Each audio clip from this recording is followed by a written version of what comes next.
we're ready to go. Because you know what? It's ow, fuck.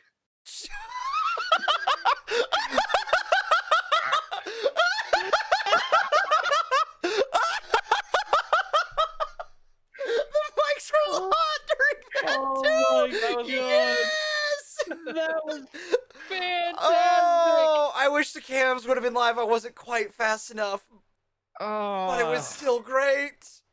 Dude, we'll never get it back though. We know what happened before. We know what happened, and we will forever treasure it. But oh my god! Hello, welcome to the HarHar Podcast. I'm your host, Dorky Dev. Today I'm joined by Kaver J and I've Shrika. missed this show. It's been fun. We missed you. Last few weeks, it's just been me and Dev, and we've been like. The week before that was you, me, and Jim. I know. Hey, You're gonna make him feel bad. Like, there's only because I know that there's only 1 week that I feel somewhat guilty about, and not even that guilt's not even real because it was my birthday. So there's that. Dev is drinking one of his beer-flavored seltzers. Man, like, why? The stuff that he complained about tasting like Bud Light. Yeah. Well, I'm trying another flavor. I haven't had one for a week. I'm trying the lime. I was like, maybe it tastes better Dude, because it might taste like a Bud Light lime. It doesn't taste like a Bud Light lime. You like almost mentally broke me during that conversation. Why? Because you were like, because you didn't realize it was a seltzer? No, like, here's my problem. It's like, you're drinking the seltzer, and then you say, yeah, I'm just not sure I like it. And I'm like, why is that? And I'm like, and you were like, it tastes a little bit too much like Bud Light. And this is like after explaining that it was a Bud Light seltzer. Yeah. And at this point, no, you gotta understand, but at this point, it's like, if Bud Light, anything, insert flavor here, you would expect it to taste like the something, is what I'm getting at. I expected it to taste like a seltzer more, if that makes sense. Because it's a seltzer. Less beer, more seltzer. That's what I was expecting. I'm trying to drink more seltzers, and because I've got, like, literally after that first pack, I have found flavors I freaking love. This right here, this coconut pineapple flavor, I love this. This is actually good. Coconut pineapple. Coconut pineapple. I like this. Also, I had the mango strawberry, which isn't bad. I will say, the cherry lime, or citrus cherry that I have, that I'm drinking through, not the best. I'd probably put it below the watermelon, but the watermelon wasn't the greatest either. But I will say, after that first pack, I've, drank them, and they're not bad. Again, I think it is that first pack hurdle. But I expect one of these, because it's a seltzer, to taste like a fucking seltzer, not a beer. Because I'm not a huge beer person. I've made this, like, clear to everyone. Again, you have. But just what I'm saying is Phrasing. I mean, that kind of, like, like, clear expectations, right? Because here's the thing. Let's just say I'm in your shoes and I'm not a big beer person. Okay. I'm not buying a Bud Light seltzer. I was told it was one of the better tasting ones. Probably from someone who was a beer person. Probably. But I went off that. But the other thing too is it was between this and the Barefoot wine ones.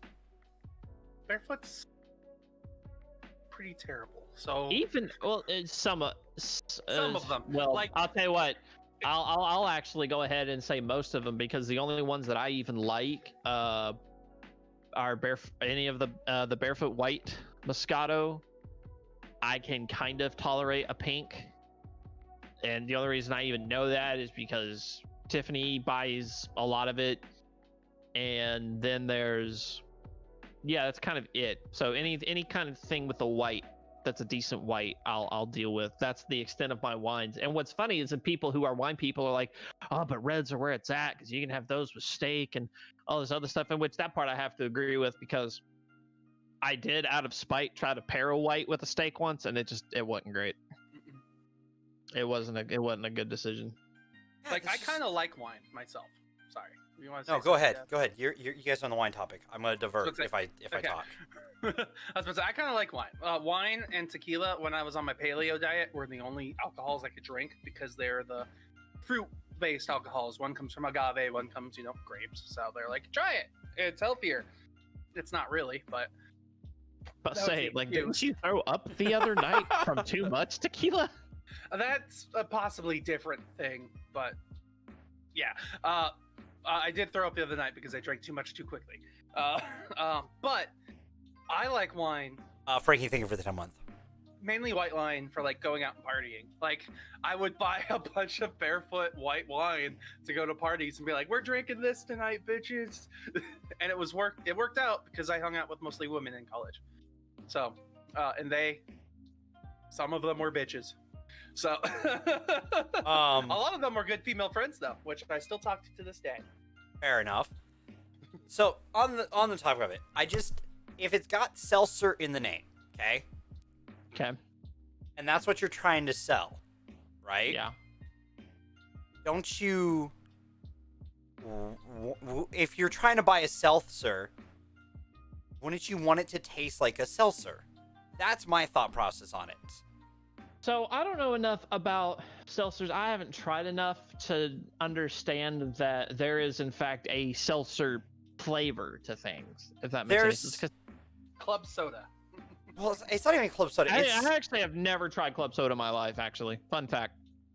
It's like you're having a seltzer because it's distinct from just drinking a flavored water. That's how I would put it.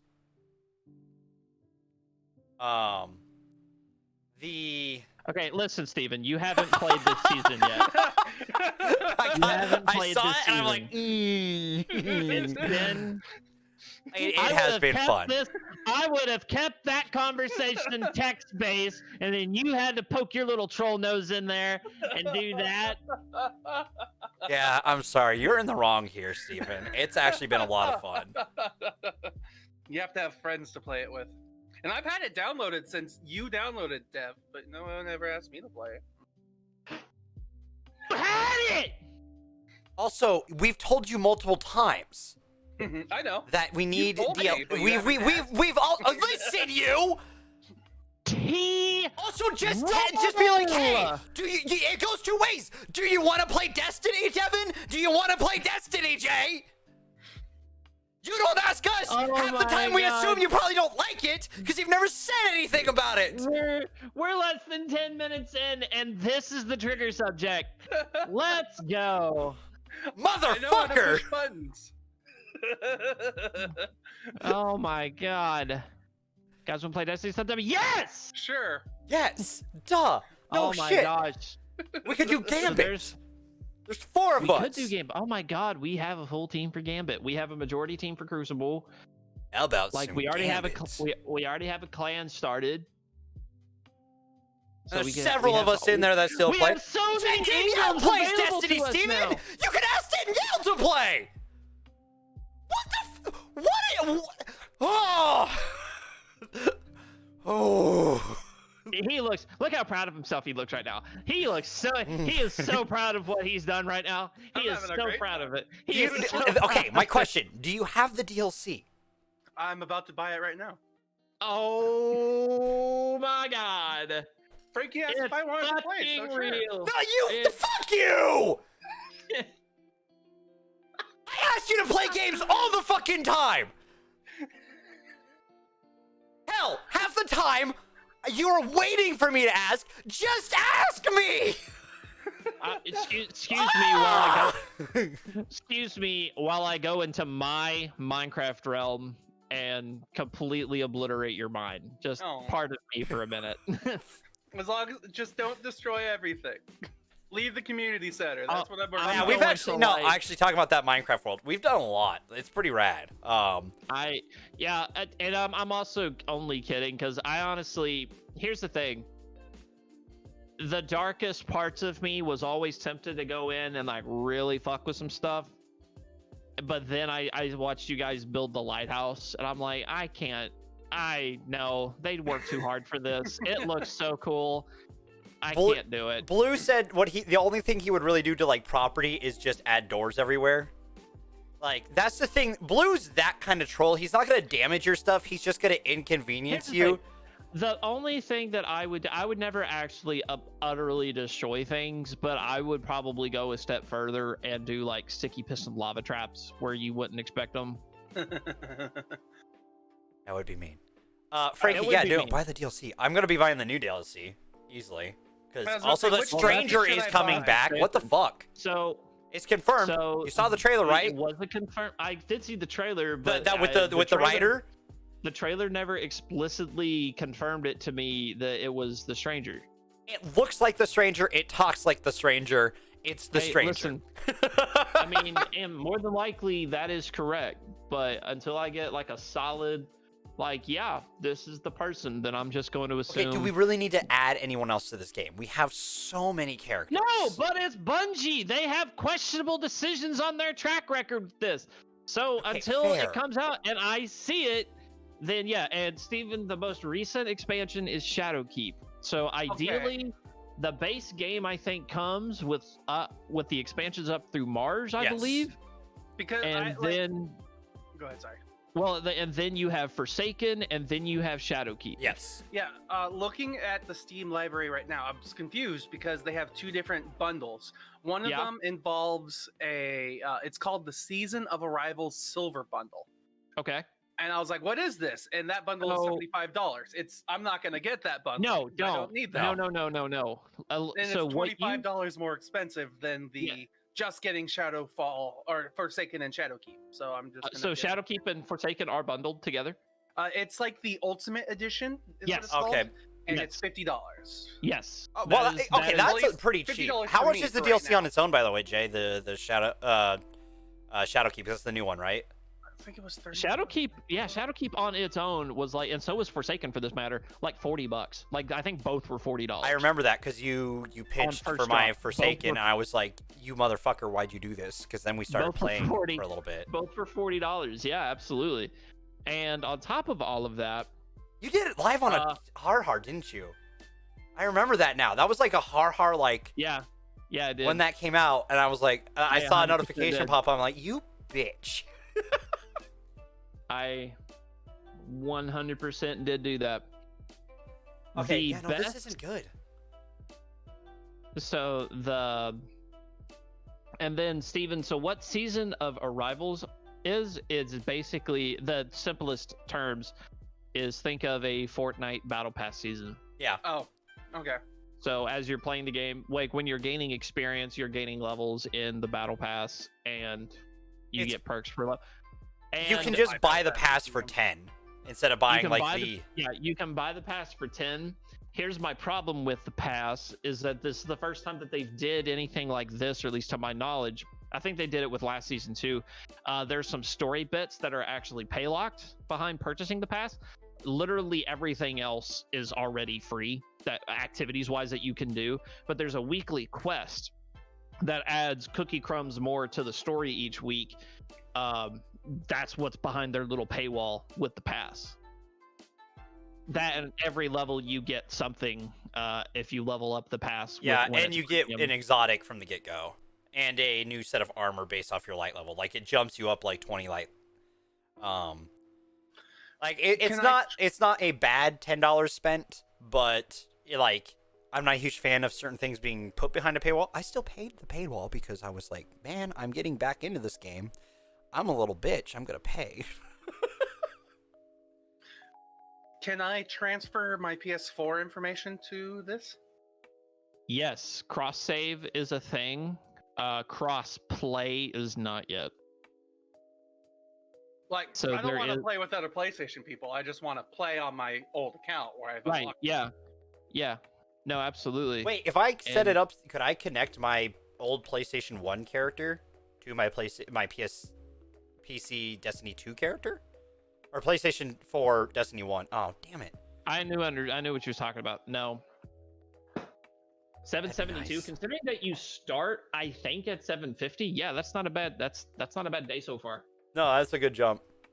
I mean, because you're talking to two people who are towards the end game of it. That like my current jump is like I'm celebrating 5. I think I'm 5 light. I'm either close or I'm at cap right now. This is the I'm closest close. I've been. I'm close to cap or I'm at it. Like I think I'm actually at cap. What? It's on like my Titan. 1060. You said? Yeah. I'm at 1010 roughly. The season artifact gives you a plus, which is the whole reason I'm there. But yeah, I think I'm at that. No, this is the closest I've gotten in any season. Even in Destiny 1, maybe I've gotten close and or hit. I think I hit during the first one, Into Darkness, right? Wasn't it the first one?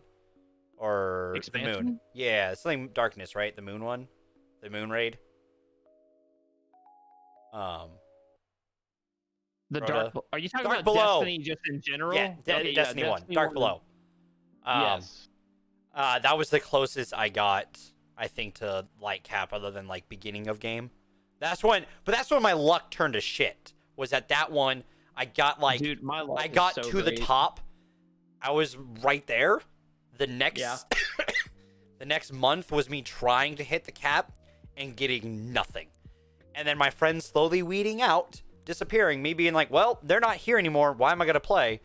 House of Wolves came out. I didn't play House of Wolves until like a month before the Forsaken characters came out, or it's Taken King. The Taken came out. Yes. Taken King came out. And they revamped stuff. I tried to keep up. They turned the game on its head with Taken King. But I still fell behind and was left behind again. And then I didn't play anything after Taken King. And then I, jumped into Destiny 2. I jumped in late. I jumped in during Mars. And that's when we all played. Which account? I'm trying to do the cross save now. I don't have a clue. Sign into my old account or to my new account? So I would on their website. Yeah, like it says So activate your cross save. Sign it. So I would sign in under the old account, like the one from the PS4. Okay. And see what it tells you to do. And just don't commit to anything until it's explicitly stated that this data is going here. Okay. I'll give that a try. But yeah, we are so off topic. We now. are extremely off. We had a topic? Yeah. I suppose that's fair. No, I'm enjoying Destiny again. Like, I need to get more time into it, but I'm having fun. And then Valorant's fun, Minecraft's fun.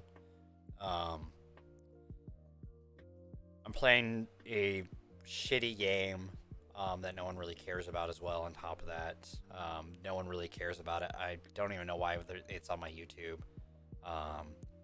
Resident Evil. No one likes me playing that. I'm too boring. Yeah, it's absolutely the most boring thing. Which, by the way, Jay, you know that character that I had trouble with? 2 attempts. It took how many? 2 attempts when I started back up. 2 attempts. Good for you. Flat. Dude, okay, so that reminds me. So funny story pertaining to that, and I think I mentioned that I might have the footage somewhere. The audio is kind of shitty, but that's not the point. So in Waltson Lords of Mayhem, it's the game that I was hoping would kill essentially Diablo and Path of Exile both. But now it's too busy killing itself. But dude, I'll tell you what though, the bosses in that game are holy shit.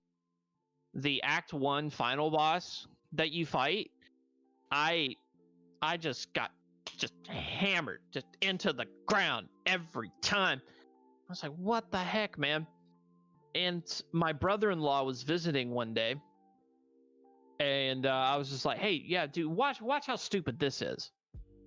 And I just had it in my head because I promised that I would at least record my next attempt when I was streaming it.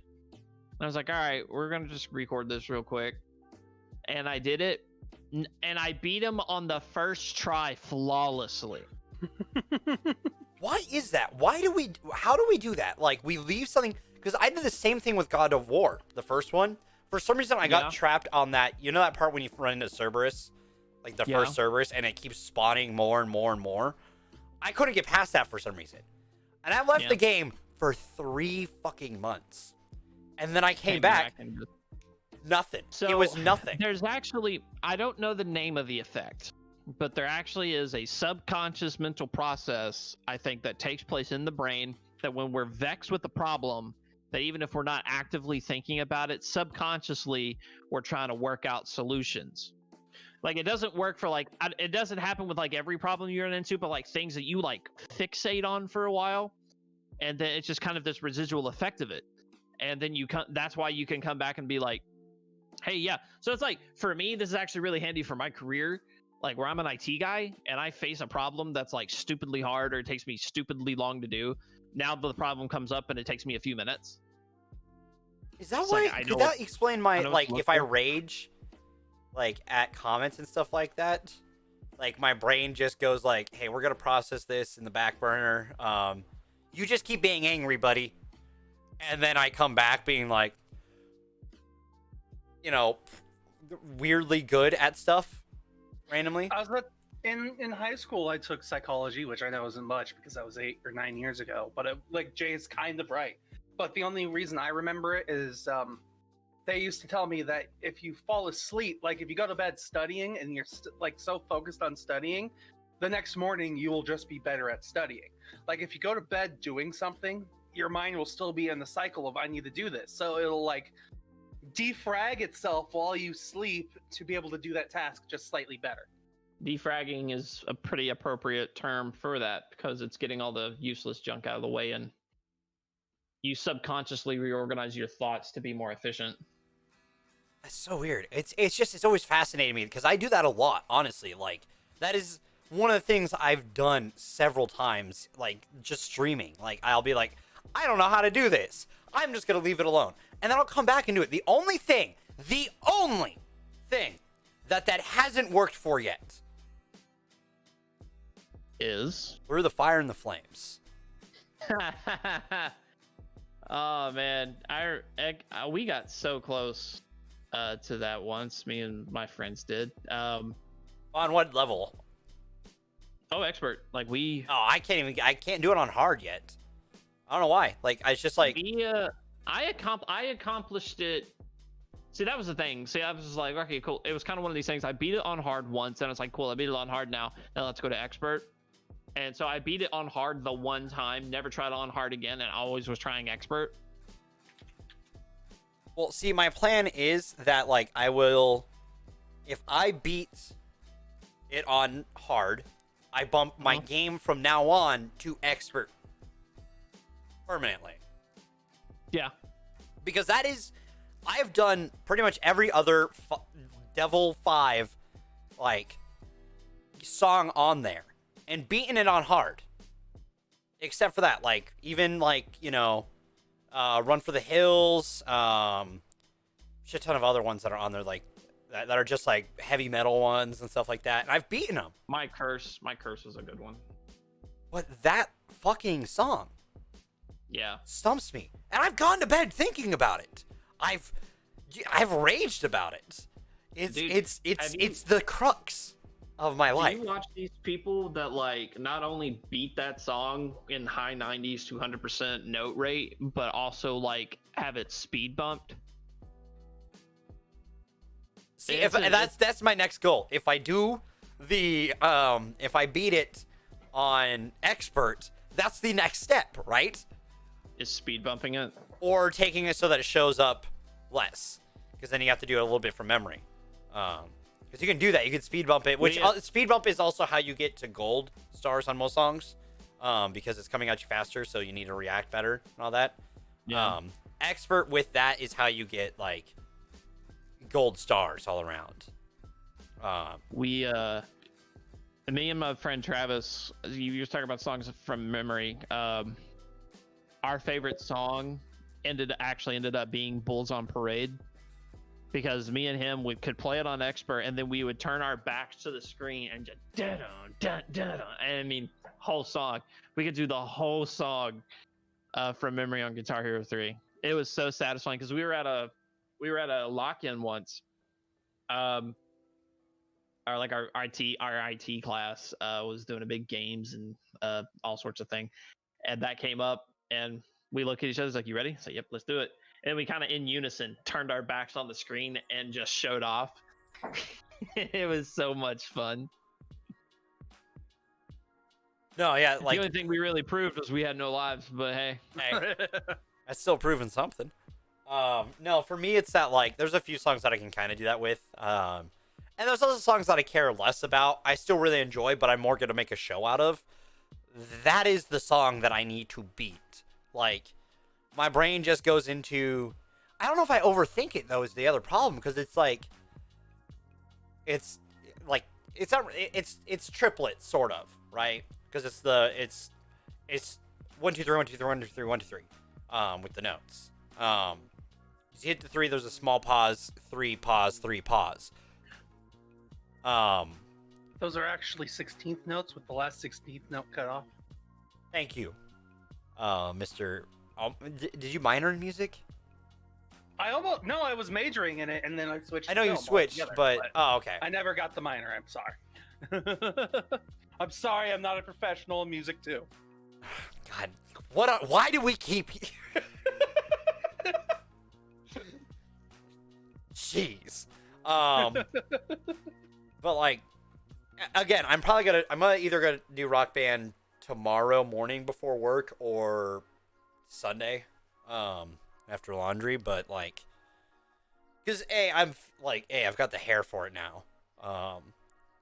It's not all over the place and blocking my vision. I can style it and then, headbang to it.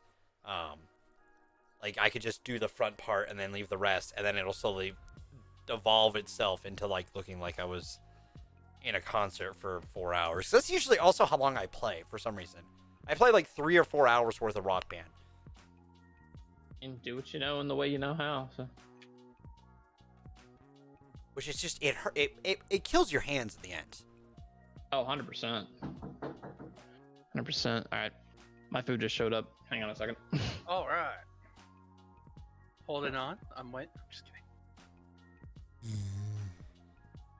Holding on. Waiting. I'm trying to link up my second account now.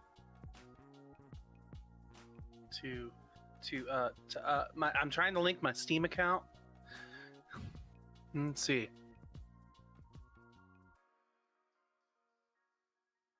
So I'm like trying to. I keep forgetting passwords, so I keep trying to like remember which password's which. Now I'm linking things up. I figured out my PlayStation one, but I can't remember my Steam password because I never log out of Steam. Yeah, Steam's one of the harder ones for me to remember. Alright, weird thing. I just saw something really dumb. The official PlayStation account released a trailer for an FMV game before quickly deleting it. Down? Yeah. I present to you, Gamer Girl. Gamer Girl? And it looks so like... Alright, so already, women have a bad rap on this with the website. Let's be honest. Like, the fact that we have friends who have been, like, berated on this site by incels? Is that the term for them now? What? Incels? Is that the term for them still? You would know more than me. Fair enough. It looks like it's, like, what stereotyping a female streamer is. But also, like, some creepy horror and, like, potentially, like there's a ghost. I didn't listen to it, but it's, like, either a ghost or a stalker or something potentially in the background of stuff, too. I feel like this is a mistake. Yeah, without a doubt, right? I mean, there's really nothing more to really be said about that other than that's a mistake. Yeah. Like, if you just want to go ahead and claim someone hacked you and put up some fake thing, that would be a really good time. Did you hear about the Twitter hacks? Yes. Who didn't? I heard about it. You benefited briefly from it. Dude, I was so confused. I was like, what are you talking about? Viva la revolution! And then I was like, oh, this makes a little more sense now. Like, it took 15 minutes for, like, some people to tweet out, and then they disappeared again, and I was like, wait, maybe they are gone. The verifieds, they're gone, which, by the way, they, like, all of Twitter got fucked. So, like, potentially, no, not, like, yeah, and then potentially, like, everyone's information is potentially out there, because they were in the like, underground of Twitter, because, like, someone either intentionally or unintentionally gave some hackers the key to the car. It gave them access to the tool to like reset passwords and stuff like that. And some people are like, well, why does Twitter have that tool? Why not get rid of it? Because some people get locked out. That's why they have the specials to unlock it. The suggestion I heard is that maybe it should be a 2-person process. 2 people to change account passwords? Yes. Like, I don't. Coming from an IT perspective here. So, I imagine what these people are saying, like, require 2 people, is you are in touch actively with a Twitter admin. Yes. And then you as the client, as the user. Like, well, no, one other person over there. Like, 2 people on Twitter's side.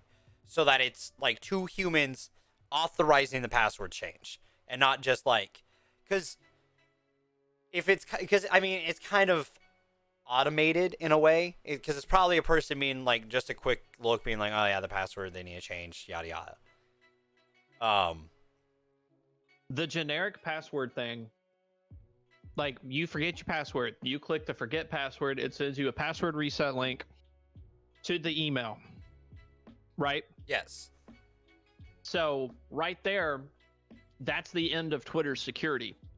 Yes. Because you click the link saying, send this to the email address associated with this account. But... So you send it to that account. They also have a way to reset it manually. Right. So... But what I'm saying, as far as the automated, so the arguments against the automated part being bad, it's not. Well, no, I'm not. I'm not talking the automated. Sorry, I mean the manual ones. Because, like, let's say you got locked out of your email too, and you verify that it is you, and you, like, let's say you don't have access to your email, or you don't have a way to do that. You're just resetting Twitter. Yeah. Because I think verifieds could do that, right? Because they're higher up in the Twitter atmosphere. I don't know what they can do, but I would assume that's some tool they might have access to. For general user management, and this is not something that's a classified secret or a corporate secret or even a technological secret, but for the company that I work for, we use this database server management thing called Active Directory Users and Computers. That's the full name of it. It's a big Microsoft/Windows thing.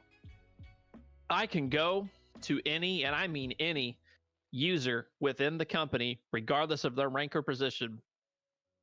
I can right-click their name, their username, and I can click the following options.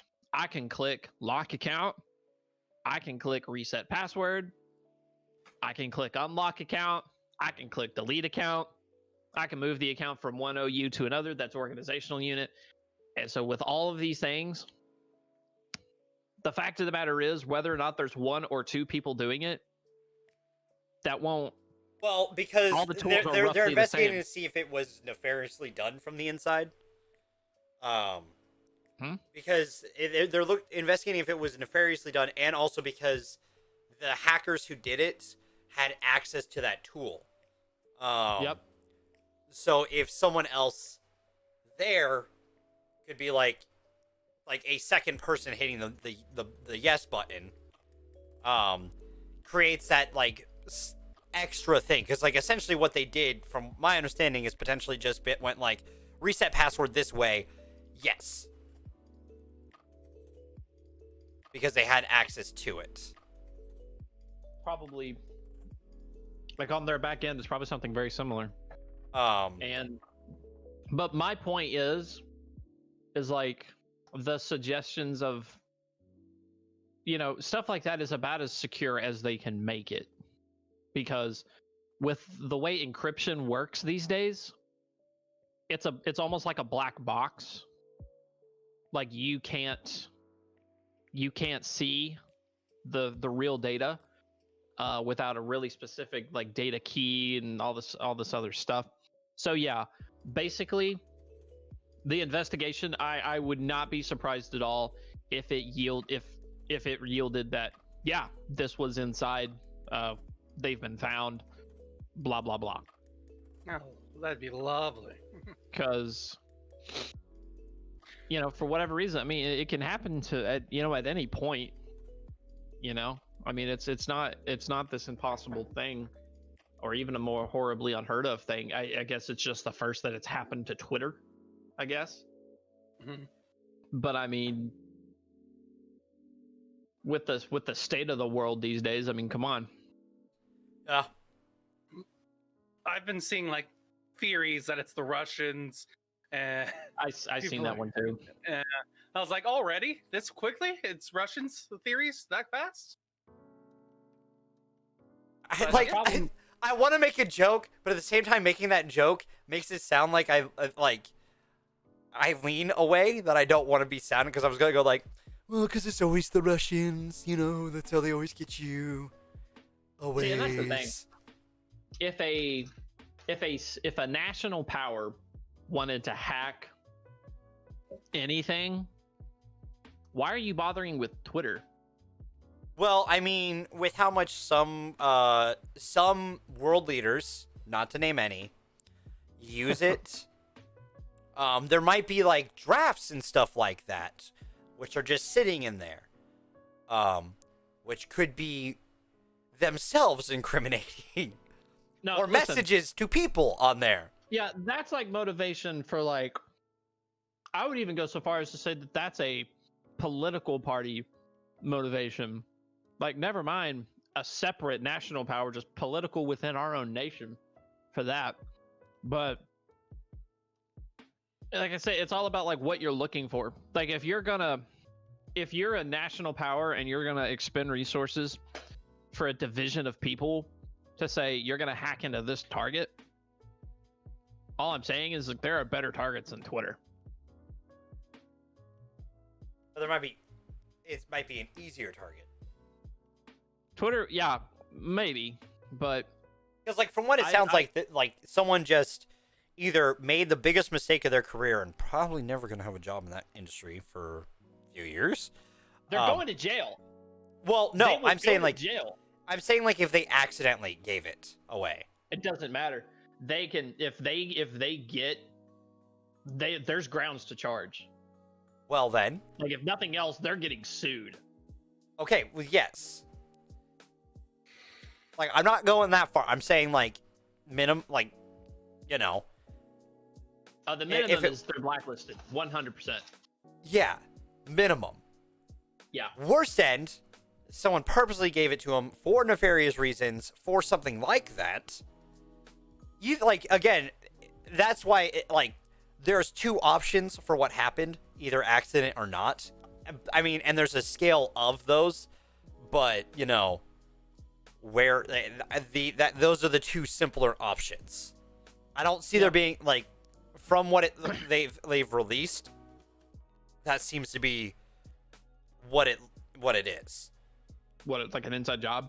That like it was either an accident or purposely someone gave these people the tool to reset people's passwords, and start doing it. Which, by the way, they apparently scammed a shit ton of money. Yeah. Like, a lot of money because it was like tons. they put a Bitcoin link or something. Yeah. Yep. They walked away with like, I think I can't remember the exact number, but it's like well over 100,000. Not bad for an unethical day's work. No, because like the thing is like I watched Philip DeFranco cover it. He was like, I mean, when you see like someone like Barack Obama tweet that, you know it's not real. But the problem was they also got like Elon Musk, which Elon tweeting that out seems Makes like sense, something Elon unfortunately. would do. Yep. And I was like, yeah, no, that's 100%. Like, without a doubt, I see that. I'm like, yeah, you know, I could see Elon tweeting out like, someone send me 100 Bitcoin, I'll double it and send it back to you. But that's like scams of scam galore, man. Like, Well, yeah, but I feel like that's every scam is like, you send me money and I will send you more yes, in return. no, yes, without a doubt. But Elon's fucking crazy And rich, for that matter. If they and wanted would us do to believe something it, like that. they wanted us to believe it. They should have chose Mr. Beast. Well, again, I would believe Mr. Beast doing it too. Mr. Beast and Elon are two people that I would fully believe would do this. Beast, the only thing that would actually cause me to look twice at a post like that for Mr. Beast, specifically if he's using Bitcoin, because this man deals in cash mostly. Oh yeah, without a doubt. But again, he's known to do crazy things. So like me, Oh, yeah. like me looking at, I would have been like, I'm not gonna do it, but if it's real, that's gonna make a really hell of a good video. No. Wasn't real.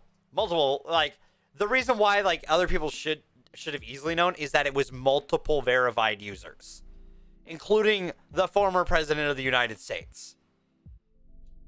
Yeah, that last one kind of a red flag. Yeah. If nothing else caused you to even blink, that should have. Yeah, without a doubt. Because that's something Barack Obama would have posted ever. Because I don't know who all. I can't remember everyone on the list, but it was a lot of It was well-known a lot verified. of like, yeah, well-known verified. A lot of the Democratic Party. At least that's how it felt. Well, the other thing too about it is that I think Kanye was one of them too. Which again, that's another person that you could believe tweeting that out. I mean, he did put in a vote for president or bid for president. I mean, tried to and then couldn't get on the ballot. But that's a different. Well, it took a week for him to withdraw. Yeah. I think he's already withdrawn, if I remember correctly. I believe he has. He put in It's his a publicity bid stunt for his next thing, so He apparently couldn't get enough signatures to get on the ballot in time. He announced with like a 2 weeks deadline without realizing, oh, I have to get on the ballot. Well, what's funny is like the man made a New Year's Eve announcement, right? Like several years ago. I remember this, or it wasn't on New Year's Eve. I remember a news clip. I'm trying to remember what year. But it was essentially like 2020, I'm running for president. I'm just like, okay. Good for you. I suppose.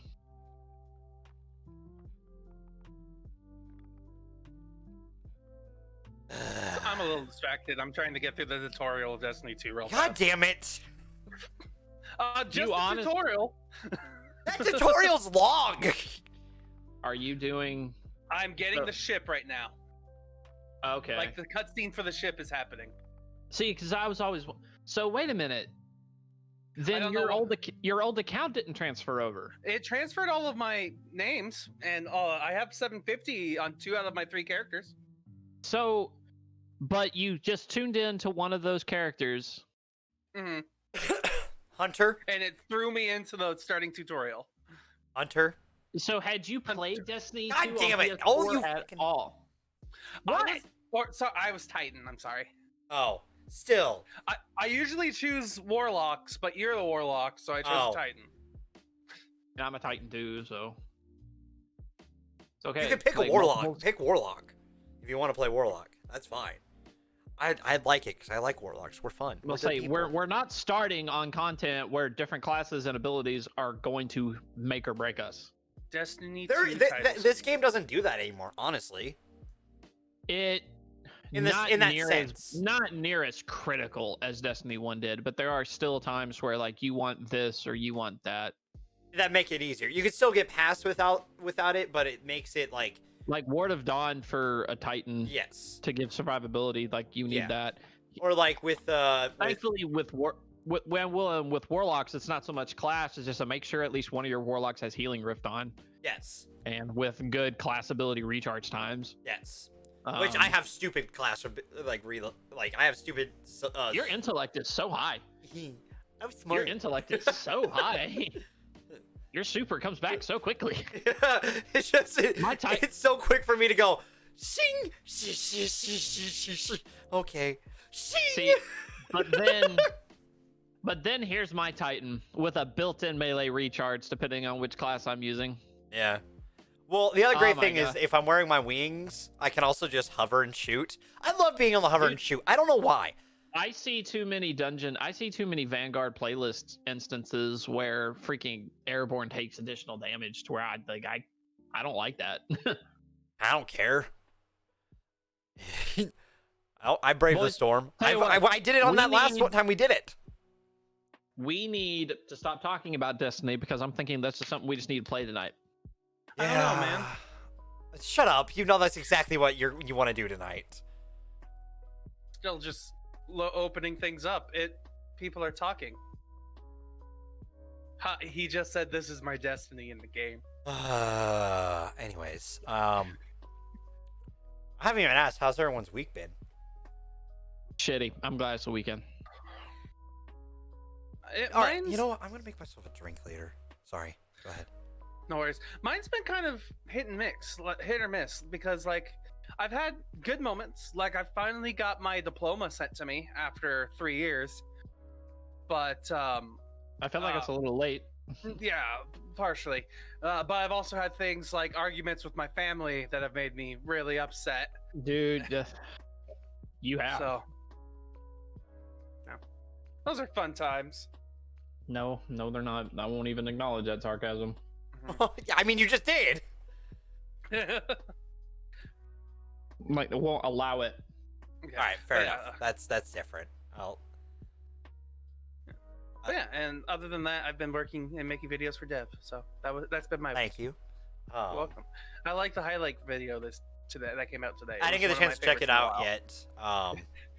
There's a lot. I saw the trailer though, and it's the Valorant punch. Dev punch or dorky punch. Dorky. Oh man, I should have done that. Why didn't I? It'll probably happen again at some point.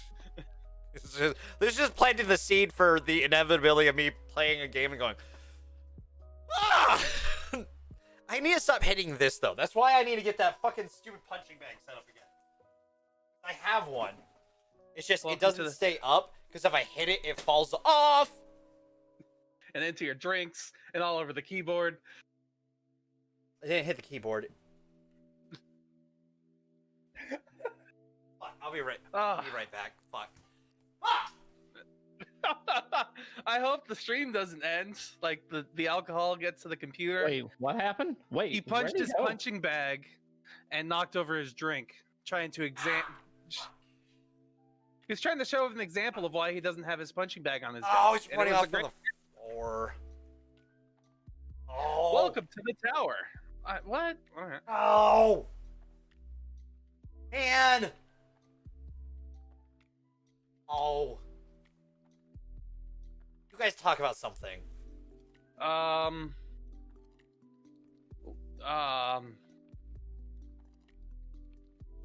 I don't know what to talk about. What did I just do? What did I just do? You spilled your stuff all over your face. Night, Frankie. Sleep well. Thanks for being here. You're cool. Dev is clumsy. Dev is indeed clumsy. Yeah, no, Jay, what do you want to talk about while Dev cleans? Dude, freaking, I'll say this much, you're being distracted by Destiny 2. I keep playing bits and pieces of Ghost of Tsushima throughout the Like, throughout the show. How's Ghost of Tsushima treating you It so is. far? Oh my gosh, it's great. It's brutal because I have it on hard. But it's a lot of fun, and it's very satisfying to learn while on this difficulty, because you only need 2 or 3 hits on average per enemy to really take them down. So I think the combat is very realistic that way. Okay. It's very rewarding. It's very skill based. It will punish you for mistakes. But as you start getting more and more of the ghost skills, so basically more and more as you start becoming a ninja, and you know the sneaks and the assassinations and stuff. Like, I tell you, one of my favorite things about it is you can get out of sight from an enemy, and as soon as you break line, they immediately kind of start looking for you. Like, they're gonna go to your last known, but it's not like they'll just assume and climb up on the roof if that's where you end up going. Like, they'll look around for a bit, and but in that moment of confusion, while they're still looking for you, you can immediately jump and trigger an air assassination on them, like while they're still looking, and it triggers. And I'm like, heck, freaking yeah! It's a little cheesy in some respects with that, but again, I'm doing it because I have a sliver of health to my name, and I need resolve. Because as you kill enemies or do difficult stuff or do assassinations, you gain resolve, which is how you regain health. So it's kind of like the Code of the Samurai, where you fight through pain and stuff. So they implemented that kind of as a mechanic. So you need to be able to show skill. You're showing skill so that way you can get your health back. They're not just going to have you lazy pop a potion or whatever. And there are perks and stuff that you can get that gives you more resolve, more health, that kind of stuff. But as far as insta pop, regain health, resolve is the only thing you have. And I really appreciate it. Also, as another fun little detail, you have a choice between 3 horses at the beginning of the game, 3 different horse looks, and 3 different horse names, and the character will call them by name. And I just think that's a fun little detail. That does sound pretty fun. Yeah. And every so often that you have choice of dialogue, which I did not expect this game to have. Like, I expected the stories just to kind of be by itself, but you have a little choice of dialogue. I do not know if there's world-altering kind of choice yet. I don't know. I'm actually going to assume that there's not, because the choices that I've made have been kind of limited dialogue options. Like, it adds some replayability because, well, what happened? What's he going to say if I would have said this? And yada, yada. But, that much curiosity exists in me because I'm a story junkie. So I'm, of course, going to want to know what he says at different bits. But I think that's understandable, honestly. Like, yeah. I usually, when I play games for the first time or for the first time in a while, I almost always have to do the story mode first. Or, like, I've never, like, all of the Call of Duty games, I've always played the story mode before I have played the online mode. Everyone plays for online. So I did the same thing, though. Yeah, no, story the multiplayer.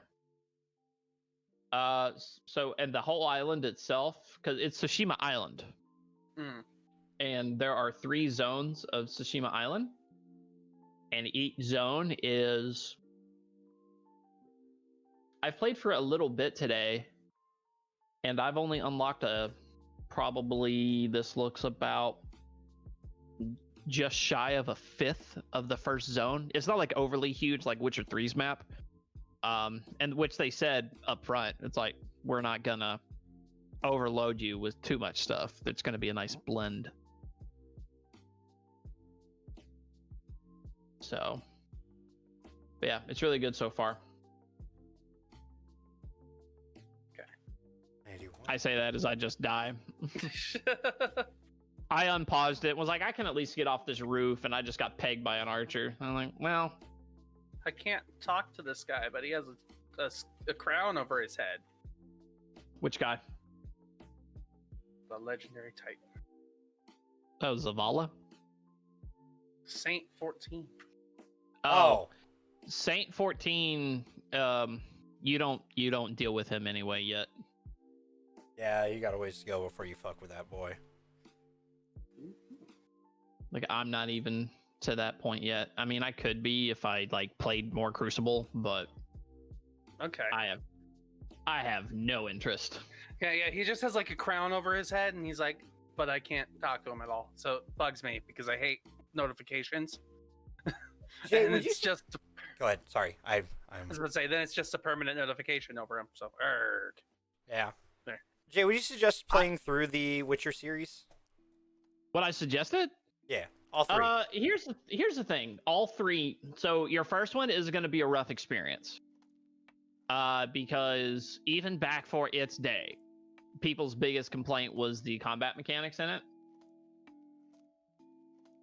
It was very, very, very clunky. Or not, I guess not so much, but very rigid. The story, I think, is always really good. But Witcher 2 is when it really starts coming into its own with the combat, and then that's kind of magnified in Witcher 3. So for the stories that you can experience, yeah. Okay. You're talking to a guy who went through Mass Effect 1 well after the point, so I understand when the mechanics aren't great. That's fair. Yeah. My God, Mass Effect 1. Dude, trying to play Mass Effect 1 after playing Mass Effect 2 was I've done it. mind-breaking. Oh my God, it's so that was bad. the hardest thing I ever experienced. Was Mass Effect 2 like your first experience with the series? Oh yeah, mine too, and it just fucks with you. Because I played on PS3, so Mass Effect 1 was available right away until the Collector's Edition came out, which my friend bought me. And I was like, cool, I get to experience the first one. I get to try those really fun mechanics in that. Apparently there's a way to fiddle around with it so it ends up on the mechanics of Mass Effect 2. Like, you can... I don't understand how. I don't know either. But, like, I didn't know about it until after beating it, and my friend's like, apparently you could do that. Like, you just have to look up which settings you need for everything. I'm like, that would have made my life way easier, because I'm sitting here like, how do I do a power? you gotta, like, so click. I'm like, ah! Yeah, it's bad. You have to do everything from the radio wheel, basically. Oh my God, it was so painful. Like, my favorite part about 1, though, it was like, man, there's so much dialogue. So again, story junkie, right? So like, if you essentially, I would, my experiences of playing through Mass Effect 1, and I do it every time because I just love doing it, is you essentially have what I like to call Normandy story time. And that is, after you play through a little bit, you go through and you literally talk to every single person. And you just keep getting more and more stuff. And this is why people love Rex so much. Like, people are like people who are like, only ever see him in 3 because it's the cooler graphics. Like, oh, Rex is so cool. No, dude. The love for Rex. Did you like, people who say that, I'm like, did you experience the elevator where he talks about having 3 balls? No? Okay. Dude, he talks about that. He talks or is it 4? Talks about so much. My favorite thing, he's on what's the fucking planet? I can't remember. It's like a corporate, it's the snow planet. It's the corporate planet. Yes. But if you have him in the party and he's talking about this guy that gives you quests, talking about like the board of directors and like they're secretive or blah blah blah, he says they're fools, you should eat them. Rex this is so why great. people love Rex. Also, one of the best, again, why Citadel DLC was the best, because you got him and Grunt interacting. 2 of the best characters by far, because Grunt is great too. Like, he's not Rex, and that makes him good. Like, because like they could have easily just replaced him with like a Rex wannabe, but no, Grunt's his own unique person. Well, Grunt had to be unique because him and Rex could have existed together in Mass Effect 2, which is why. Yeah. And it was so great. That fucking Citadel where they're both like, who would win in a fight thing, and they're just drunk off their asses, is one of my start headbutting each other. One of my favorite moments in all of Mass Effect. That DLC is the best DLC I've ever played for anything. Ever. I would have to agree. It's probably bar none. Mass Effect 3 has the best DLC of any game ever, by far. for the story and just for the still speaking of Citadel and just for the feels that you get during that, oh man, it's so great. And not only that, but it's just funny as hell. Oh, it's like so when good. when Clone Shepherd goes like leaves you in this My vault God, to that die, was so great. and he's like, so I should go, and then he turns around and leaves, and it usually Shepherd and one other character is usually talking about it. It's like, because I had Rex in the party when that went down, so it's like, do I really sound like that? And Rex is like, hate to say it, but yeah. I had my girl Tally because she's my love option. So she's the serious one. She was the serious one. Who else was in it? I had Garrus. They were No. Tally may have been the funny one then. Yeah, well, because me and her were in a relationship, and Garrus is there. So Garrus is like, yeah. Oh no, Garrus was the funny one. Well, Tally was like, no, you sound like that, and Garrus was like, yeah. Like that kind of thing. They both like straight up roasted me. I'm like, yo, you guys are supposed to, because Garrus is my go-to like buddy in the game, and Tally's my go-to love in the game.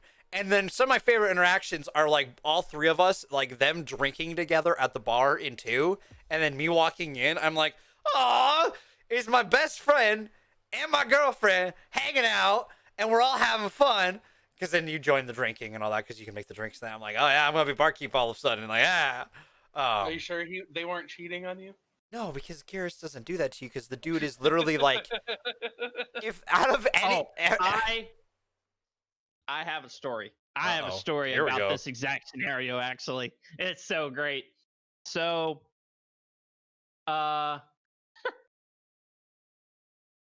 this kid that used to hang out with me a lot, he got into Mass Effect, and he played through 2, and he played 3, and so I was like, so I forget what he said he did. Oh no, I remember.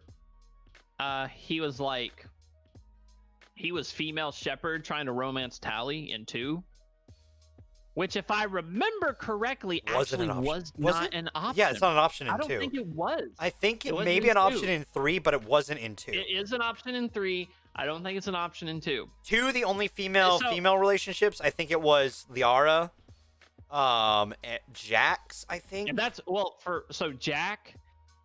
Jack was the only, I think, consistent female option. Well, so female on female, Jack was the only consistent female option, and then Liara only if you had Lair the Shadowbroker. Well, yeah, only if you had Lair the Shadowbroker. I'm just assuming you had Lair of Shadowbroker. Sorry. So here's the thing, though. The way he's explaining it to me, he's like, yeah, man, I'm going through the playthrough of Mass Effect 2 and blah blah blah. I'm like, oh, okay, cool, man. Wasn't your assistant in Mass Effect 2 lesbian? Yes, like the lady who was standing right next to the terminal. Yeah, but her romance is actually really tricky. You don't actually get a romance scene with her, I don't think. No, our friend played as a woman and tried to wow her, and it's tricky.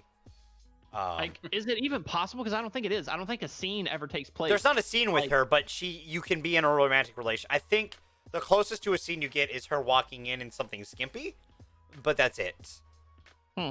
Maybe. Anyway, the deck of the bridge and the bikini. Well, no, up to your rad quarters. Yeah, the quarters on the Normandy for Shepherd. Dude, it's insane. SR2 was the best. It's insane, man. I love the SR2 ship. For the story. That's my background. So all he's telling me. See, I didn't know it was the female characters. This is an important note. He's like, yeah, I'm doing the playthrough through Mass Effect 2, blah blah blah. I'm like, okay, cool. Who are you gonna romance? He's like, I'm probably gonna romance Tally. And I was like, great, yeah, it's a unique choice. And blah blah blah blah blah blah blah. Goes through and he starts 3. He's like, yeah, I couldn't get the romance with Tally to work. And I'm like, oh, that sucks. I was like, yeah, I'm gonna try it in 3 though. I'm like, all right, cool, whatever. And then if you go long enough, see, you probably don't know this because Tally's your go-to. But if you go long enough into the story of Mass Effect 3 and you're not romancing Tally and you don't have a character that's romancing Garrett, those two hook up. I did not know that. I believe it because those two do, like, again, like, I understand it because, like, as Garrus is my boy and Tally is my female interest, I could see those two working well together. So you walk in on them in the. That could be where their relationship, like, that to the developers. That could be where that seed's planted if you don't go for either of them. Maybe. Well, so you walk in on them in Mass Effect 3. You walk in on them like there's down in the engine room, and it's actually a pretty adorable scene. Oh, But- like I kind of wish I had seen it because, like, at the same time, because, like, anything, Tally's great in any scene, by the way.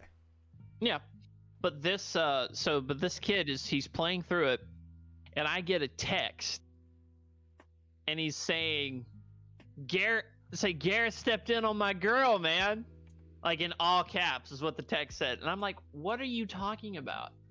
And he's like, dude, I walked in and I just see Garrett's hugging on Tally, and I'm like, oh, because I knew the scene, and I'm like, were you not trying? Like, what happened? And it's like, I was like, I'm trying to, but just my female, and then he kind of throws it in. He's like, my female shepherd, like, went blah, blah, blah. And I'm like, whoa, hang on, time out a minute. You mean to tell me that you've been trying for 2 games now to get interspecies lesbian sex in this game? Is that your goal? Because, I mean, he was upset, like, genuine, like, disappointed. And you just see this kid's face just get redder and redder and redder. I mean, I destroyed his world because I put it all together at that point. I was like, So the friend who I got introduced through Mass Effect always goes for Liara as well. So, like, because that's apparently like everyone's choice, because he played 1 as well. He's like, yeah, no, you just go for Liara. And I started on 2, and I've, like, Tally's character immediately. I was like, oh, man, I love Tally. She's great. Here's the thing. Liara as a relationship, that's a great choice. That offers a lot of dynamic. Like, I love the thing with Liara. But I would go for Ashley. I did too, during the comic book at least. And here's the thing. And then I killed her. Right? Like, time. people are like, yeah, Ashley sucks. Like, leave Caden alive. And I'm like, well, again, Caden offers a lot in Mass Effect 3 as well. Like, he becomes a teacher and he reminisces about his students, and I mean, it's a bunch of good content. But like, people just hated on Ashley for whatever reason, and I'm just like, dude, why? Like, it's great. Her story is great. Like, the stories about her family are freaking adorable and awesome. Like, it was funny. The first time I played 2 because my friend had the comic book DLC for 1 because 1 wasn't available on PS3 yet. So I did that. My choices were, I left everyone alive except for the choice, right? Because there's that choice between Kate and Ashley. yeah. So I had romance Ashley. Yeah. And then when I got to the choice, I'm like, you know, maybe I want to be a free man in 2. This is before having any attachment to any of the characters, by the way. Because I didn't know Kaden and I didn't know Ashley yet.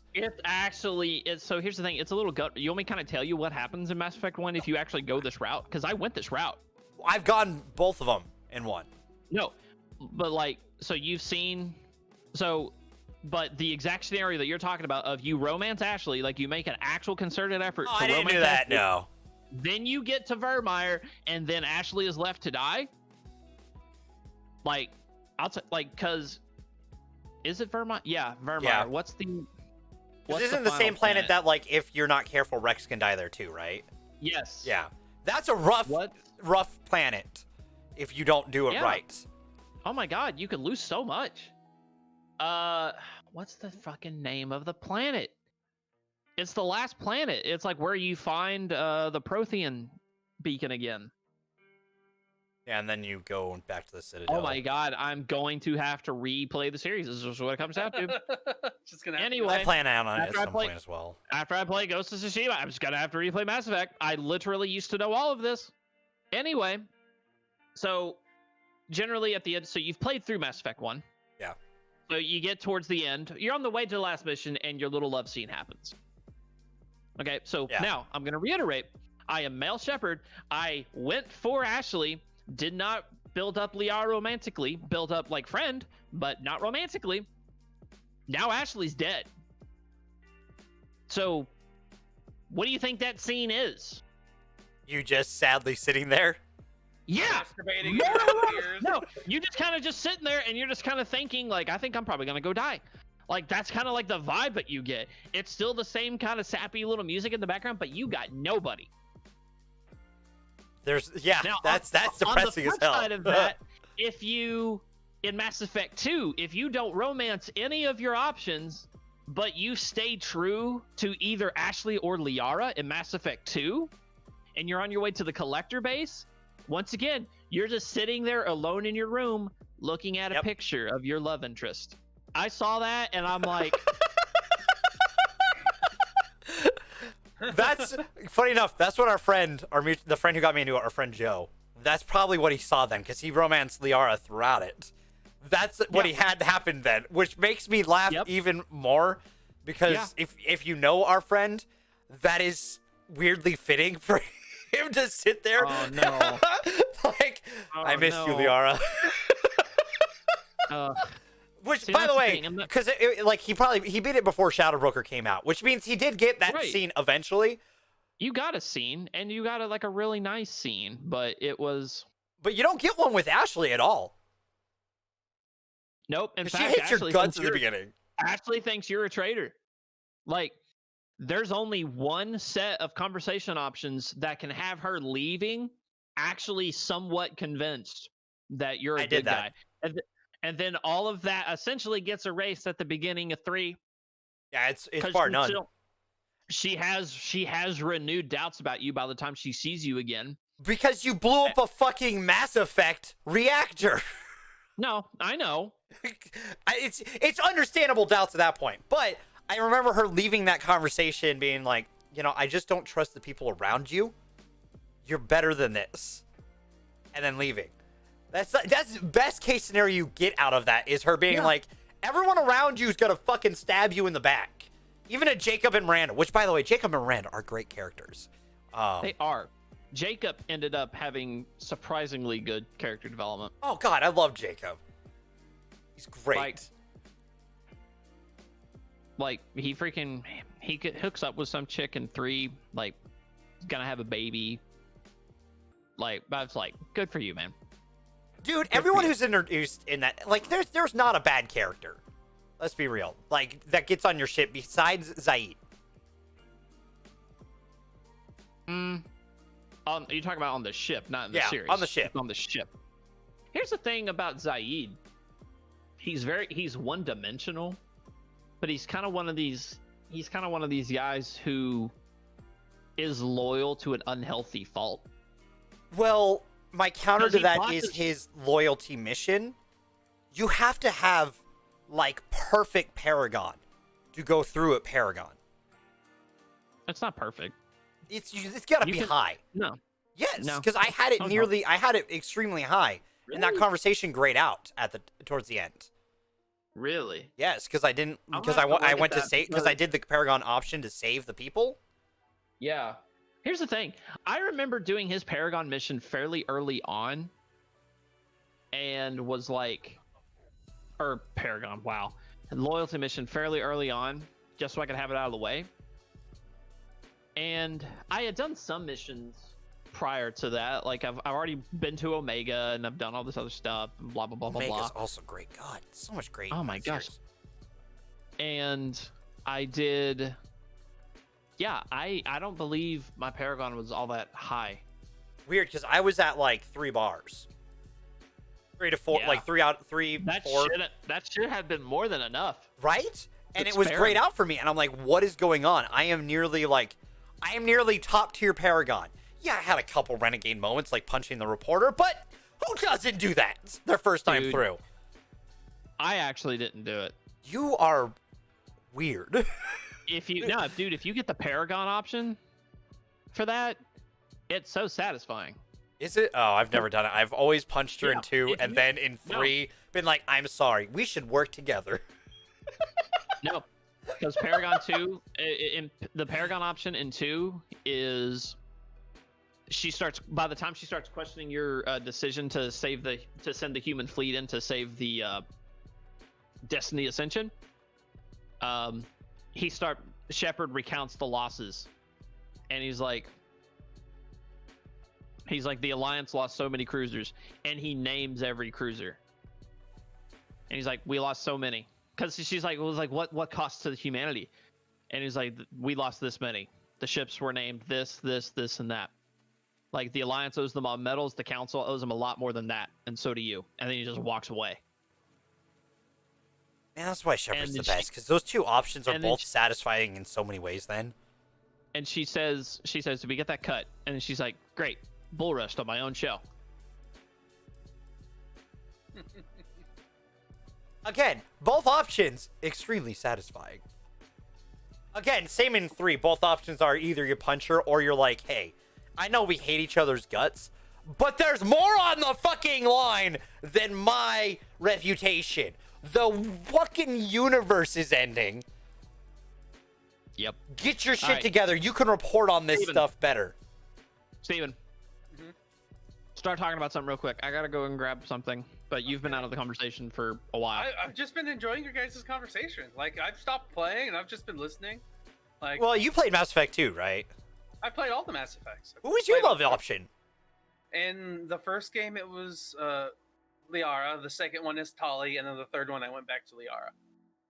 Oh, you made the wrong choice. Tali is so great, because one of my favorite parts in 3 about the Tali one is that when you guys get that point, she gives you a photo. And it is one of my favorite things is that photo. I want to get that photo like made and put up over here, because like it's one of my favorite things is her being like, hey, like she gives you that as a gift after, because like you because in order for you to have that relationship, your room has to be like completely quarantined at one point. And so like after that, she gives you a photo of her without her suit on. And it's the only way you see her without her suit. But it's one of those, like, the first time I saw it, I was like, holy crap, this is awesome. Because it's just like, it's such a personal thing. Because she wouldn't do that for anyone. She did that for you. And so that's one of the things I want to have on the shelf at some point is that photo of Tali. So that's why I think you made the wrong choice of going back to Liara after Tali. But I understand why. Honestly, I didn't even like actively choose Tali. I let the game decide for me because I didn't get Liara from the Shadow Broker. So I ended up just getting both romance options full completely for both Tali and Jack. And the game just chose Tali for me. I was like, all right. It gave me the cutscene with her. And then I went to Jack immediately afterward and she was mad at me and didn't want to talk to me. Well, yeah, because you went for it, and yeah. See, I can't two-time in that game. You like, I know some people build up multiple at the same time. I'm like, I'm devoted to one person, which actually surprisingly to me at least, because as far as I know, Andromeda doesn't. But because Mass Effect is surprisingly progressive, especially for its time. Like it progressively got more progressive as they went on. Yeah. I'm genuinely surprised there wasn't like a poly option of some form. I could see that, and I also like because that you would think in a world like that would probably be somewhat more common practice, with the fact that there would be both long distance, and stuff like that, because people would be on certain planets while other people, maybe their job has them traveling to planet to planet. It's just one of those things that like I feel like that would have been in reality potentially, because also the thing is like some people like there's a lot of stigmas about it in society during our time, but like I would say like 100 years down the line, some of those, I would hope at least, stigmas around things would be less. You gotta think though, in terms of digestible content for a game. There's every time they push the line a little bit more, what could be considered normal, what could be considered acceptable, and I think they kept it in a good place. Well, where it. Go ahead. Well, just like the stories and the characters are so well written that regardless of orientation, it really honestly just came down to who you want it to be, not necessarily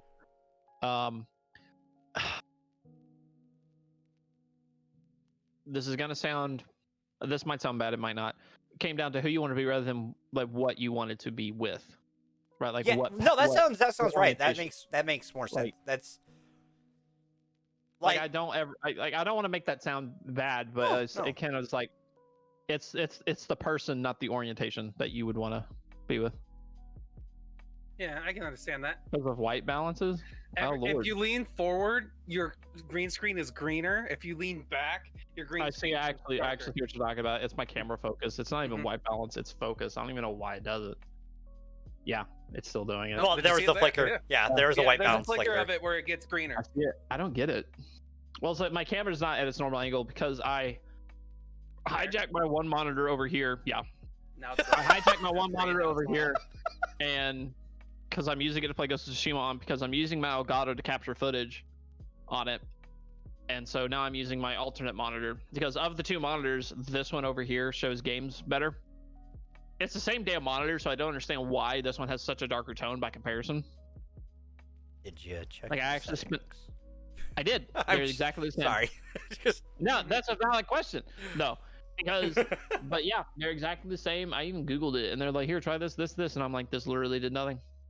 So, yeah, no. If I can ever get that photo of Tally, real talk, I'm gonna put it right up here. It's gonna be there because that's gonna be. I don't know. It's such a that's such a thoughtful thing for her to give you Google in the game. image a photo, print it, and there you go. I mean, yes, I can do that.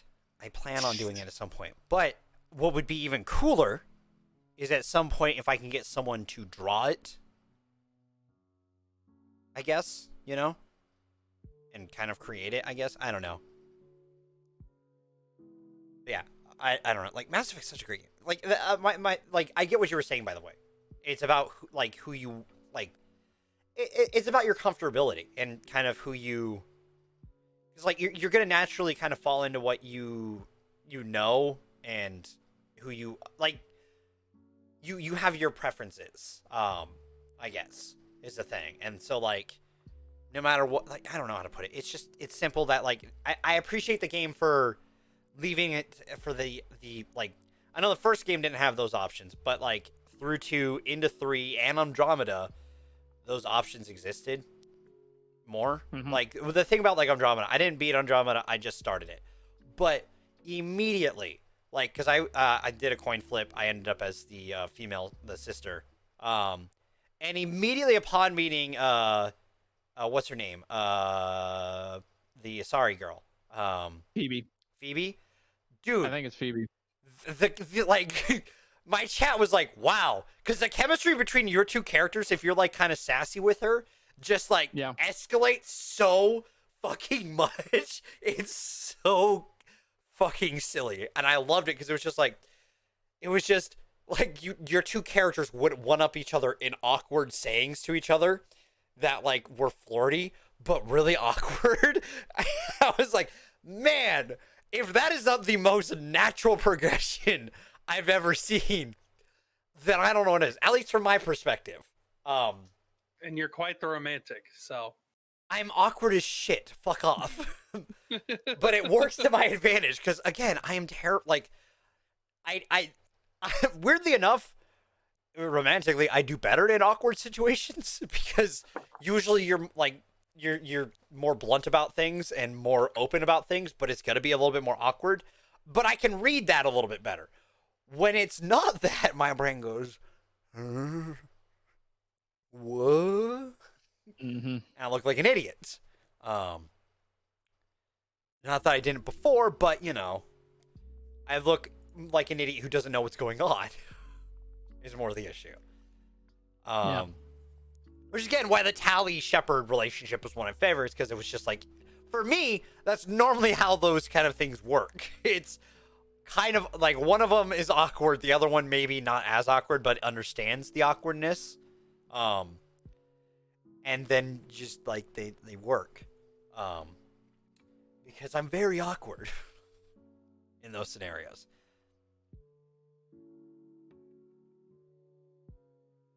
Weird talk. It's similar topic, but weird talk. Okay. Okay. So we're in the midst of the worst times of our current life, like the current generation, right? Like, because we have the pandemic going on. Arguably, groups around the world who shouldn't feel powerful are feeling more powerful. Boil over from racial injustices and stuff like that. There's a lot of stuff happening all at once, culminating into arguably the craziest year, if not, and probably years to come, ever. Trying to date during this sucks. Yep. Well, there's your problem, trying to date. Fuck I you. can see that. Because also, when you start talking to someone, and it's also like, by the way, I have autoimmune issues. I'm like, fuck. I work with the public. It's actually kind of convenient you bring this up, because the gentleman who just entered the chat. Yes, I know. Had, I've been pissed off because everyone was like, "Oh, good for you," and I do mean good for you, but there's a part in the back of my brain's like, "Motherfucker." By the way, for those who don't know, Keith has come into my chat several times being like, "Hey, so I just got done at a date. It was great." And I'm like, "Good, that's great." But just that part in my brain, who, like that slightly jealous part, envious part, who's just like, "Man, I wish I could do that right now." Because like I am talking to someone, and we've been talking for like a little over a month, and it's good conversations and everything. But I'm like, I genuinely don't know if I can. What?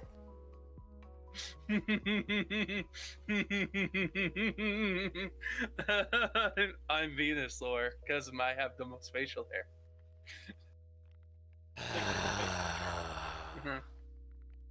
Okay, I didn't have time to shave before the show. Fuck you! Stop mocking me. It's okay. You don't have these little like bat wings here because your chin doesn't want to grow hair. Have just little bat wings.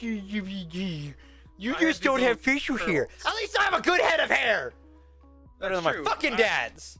I mean, it is important to have a good head of hair. I understand that too. I really like you went with that. You went with that because it's the thing I got. Which, by the way, everyone has been like complimenting the shit out of my cut, which I love. Like I've had several people be like, "That's like," I've had our friends Buffy and Liz both being like, "That's the best cut you've ever gotten." I've had people at work being like, "Dude, the cut's great," and I'm like, "Okay, cool." Like I just had my friend who I work with cut it, and like, he's apparently a pro with my fucking hair. Because like he also like I did make my post earlier, and so this spot right here is always a trouble spot because it like when it grows out, it's in like 6 different directions. Mm-hmm. For some reason, and I've never thought about asking it. Fuck off with the angst bullshit. Fuck you. He just shaved it because the other side's not like it. So that's why if I'm styling it, I go to the left because it looks good styled to the left. But if I'm not styling it and it's lower, I flip it to the right to cover that spot up because it does, for me at least, I don't think it looks as good low. It looks better when I style it up, right? And it has that because it kind of looks like the point where just like it builds up there. But yeah, no, it's the best cut I've gotten, and I have a great head of hair. Fuck you about the angsty beard stuff. Talking about the topic we were talking about before. It just kind of sucks. It's just like this person seems really rad, but I can't exactly like be like, "Hey, you want to like go out or like even hang out?" Because I'm like, I work with the fucking public, and if you have an immune issue, yeah, this is a concern. I don't know. It's just one of those things that Don't just want like to get that person sick, Keith. That's why. That's why I work like because the problem is I have a ton of like there's a ton of people who walk into work occasionally. No, because if I get them sick, he could kill her, you asshole. Yeah. Like, are you drunk? probably. This is the part where you say, Yeah, he is. This is the part where you say, bad joke, bad taste. Or I'm actually genuinely pissed off with you right now. Jesus Christ, fuck you. Ban him. Ban him. I'm not even fucking joking. Ban him or I'll do it. I don't have the ability to. You're a mod. Yes, you do. I do. Don't I? No. Yes. Yeah. Nice. You got there faster than I could. Because I had... Like, fuck you, dude. I don't care that it's a joke. I don't fucking care. I am actually genuinely upset with you. Holy shit. It's one thing that I have nameless, faceless strangers, like, spouting that. It's totally another with someone who I've known for years and respect. So you can message me privately at your leisure and tell me, dude, it was a joke, I'm so sorry, and then I'll unban you. Justified. Yeah. Otherwise, you can go about your night and get drunk silently, because I do not give a good damn. Well, and it's just, it's one of those things, because, like, it's one of those things I've been having to deal with for a little over a month, is that, like, yeah, it is a question that I have, like my brain has been, like that scenario, but it's just, like, even then, like, I'm just, like, there's too many fucking risks right now, because, like, just last week, I had that scare. Like, that's the thing, like, I had that fucking scare last week that I didn't work for an entire week. I'm happy that... Yeah, it was all negative in it. Yeah, because it was probably just a chest cold from, like, just symptoms and stuff like that. But I stayed away from work for 5 fucking days. I have never been cooped up.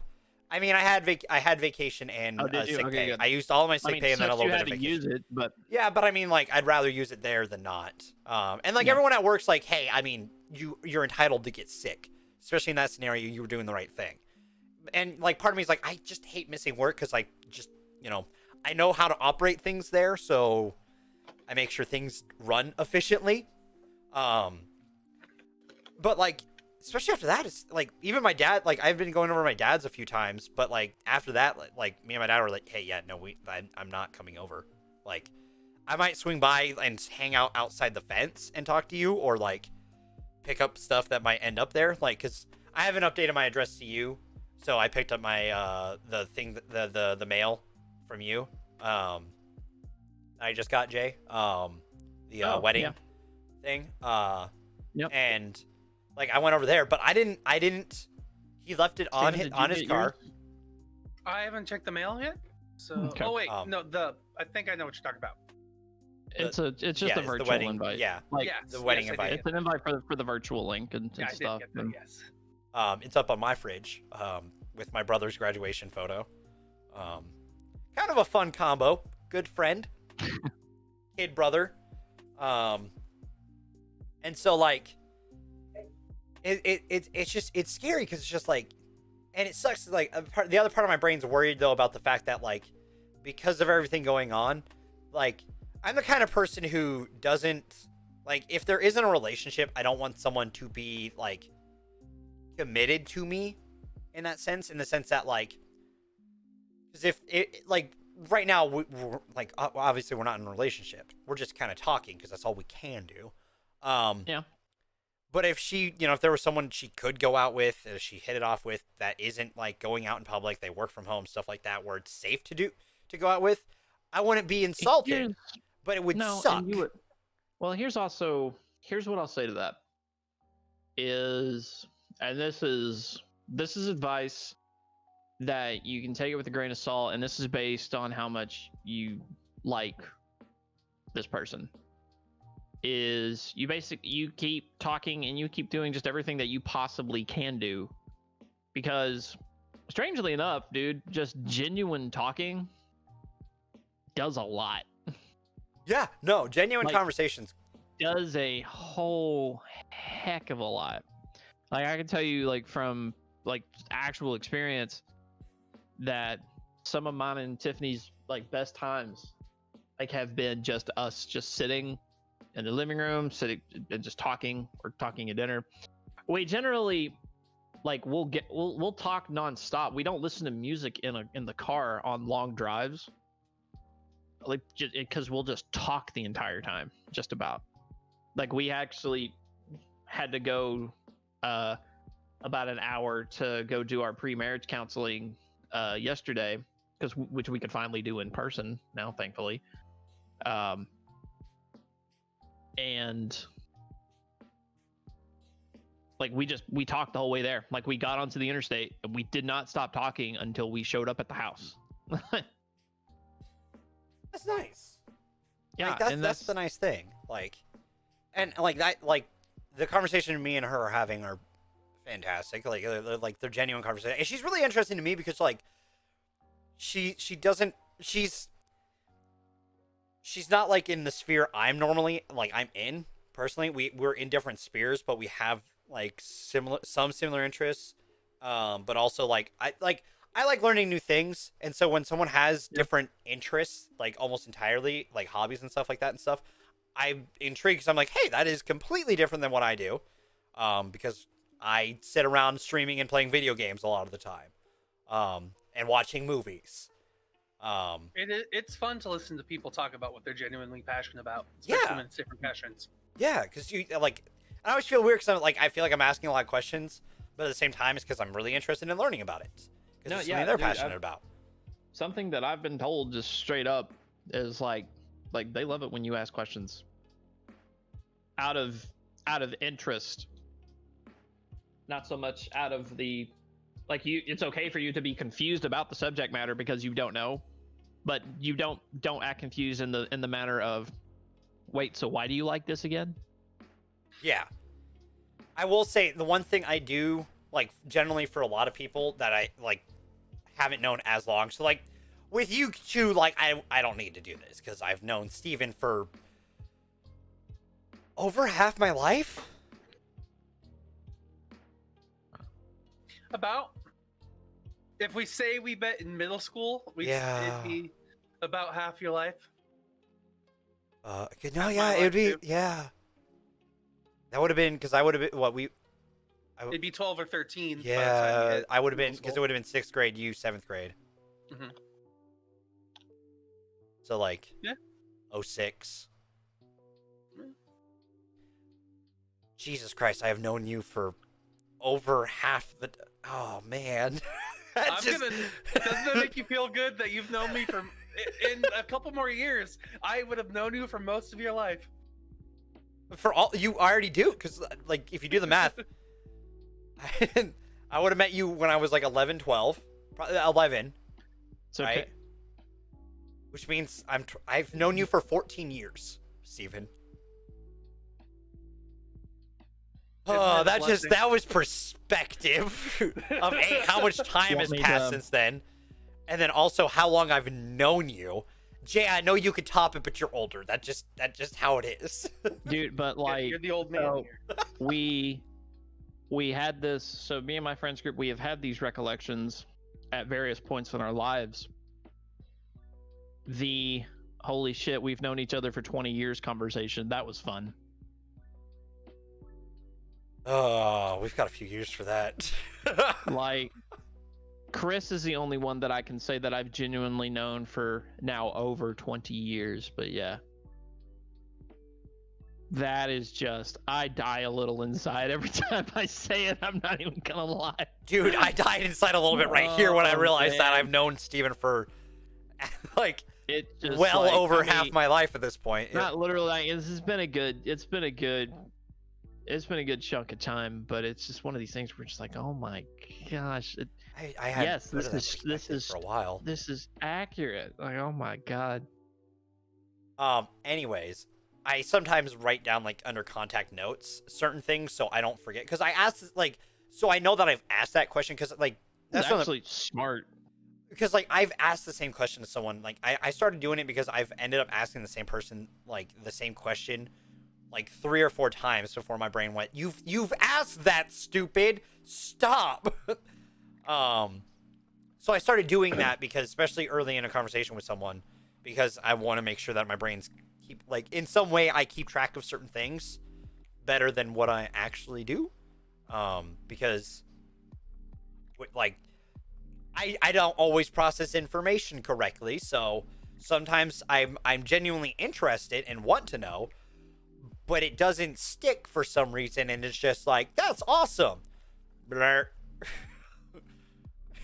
Dude, I remember there was one day when it comes to like random hobbies and things that like finding people like listening to people things that people like.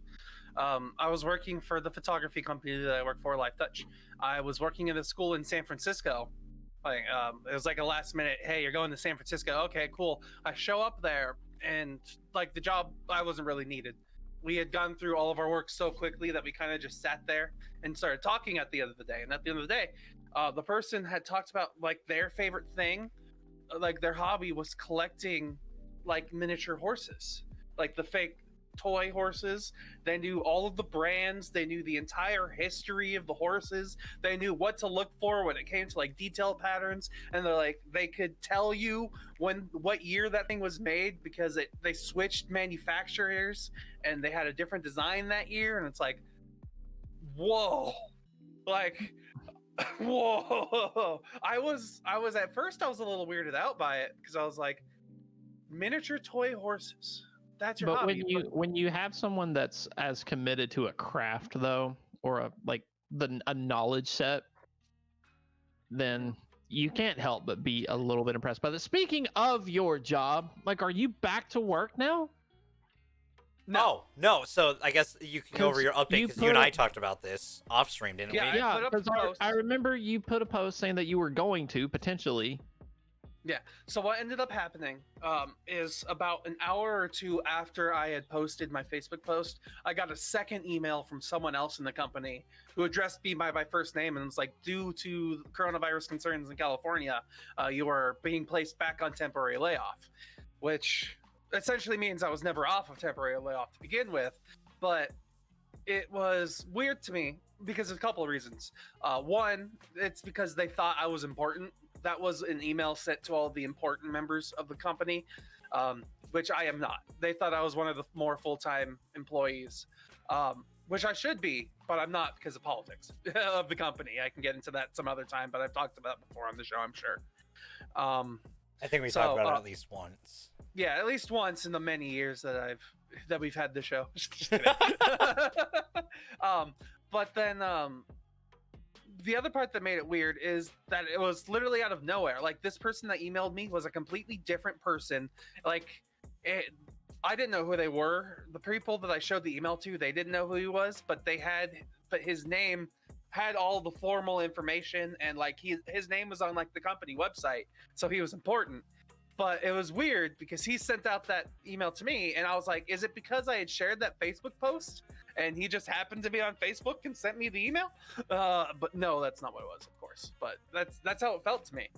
But no, at the moment, I am not back at work.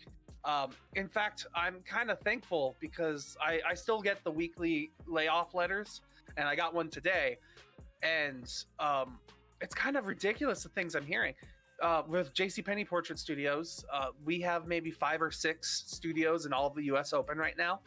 And those studios are flooded with people. They want to take pictures for some reason. I don't get it. I don't know why, but apparently pictures are a hot commodity right now. Same with the school photography company. They are still discussing like safety protocols and things, but they posted 2 videos. One of them is a video that they will share to schools that is not signed up with us as a company yet, and another one is a video that they will share with schools that are signed up with us. And I don't like either of them because they're offering things that I know my business, my area of the school studio won't be able to do. Like, and it all makes sense, honestly. Like, they want us to clean off all of the props when we use them. If we're doing cap and gown things, they want us to steam clean every single cap and gown between people using them. And like, it completely makes sense. But the problem is they're asking us to do this when I know my studio won't have the manpower to be able to do this stuff. Like, they want us to be able to take 500 students' pictures in a single day, which we could if we kind of ignored some of the rules they told us to follow already. But now we can't do that. We can't ignore these safety protocols and these cleaning things. And we weren't ignoring safety protocols to begin with. Sorry, that sounded wrong. But like, we couldn't. The safety protocols were different before, is the thing. Yes. Yeah. And a lot of these things we can't ignore now, but it's going to be really hard because, for instance, in the video for people, check your messages, by the way, Jay. What? No, I know. I was deliberately ignoring him for a few minutes, and he knows I read it now. So I'm about to ban him.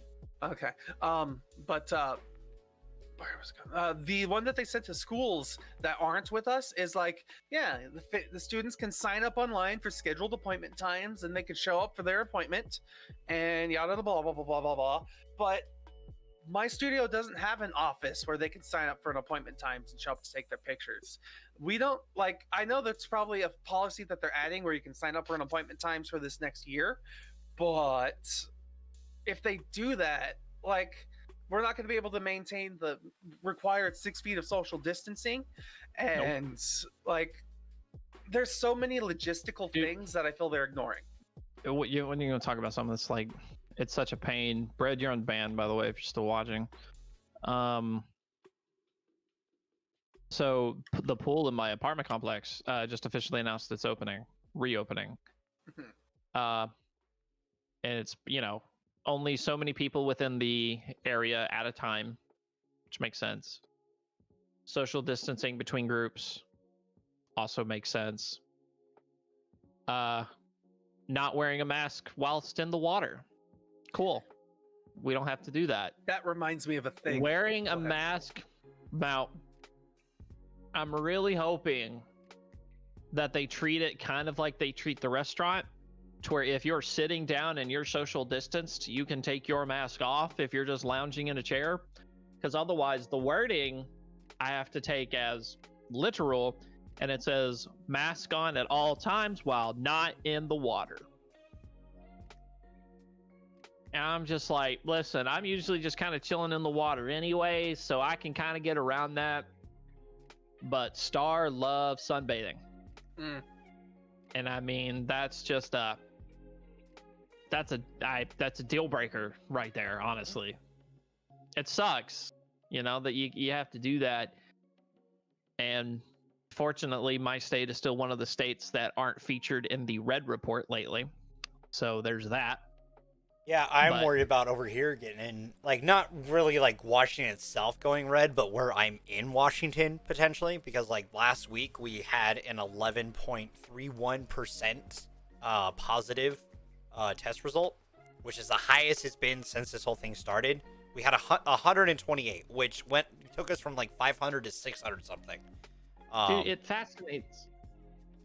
Like, I ask your all's honest opinion about this. For start, you finish your thing first. I'm sorry. Well, I'm just saying that, like, it's scary because it's like it's spiking in my area. The two, because they kind of, the results, they kind of combine the two counties, because like where I live, part of the city is in one county, and then the other part of the city that goes under a different name is in another county.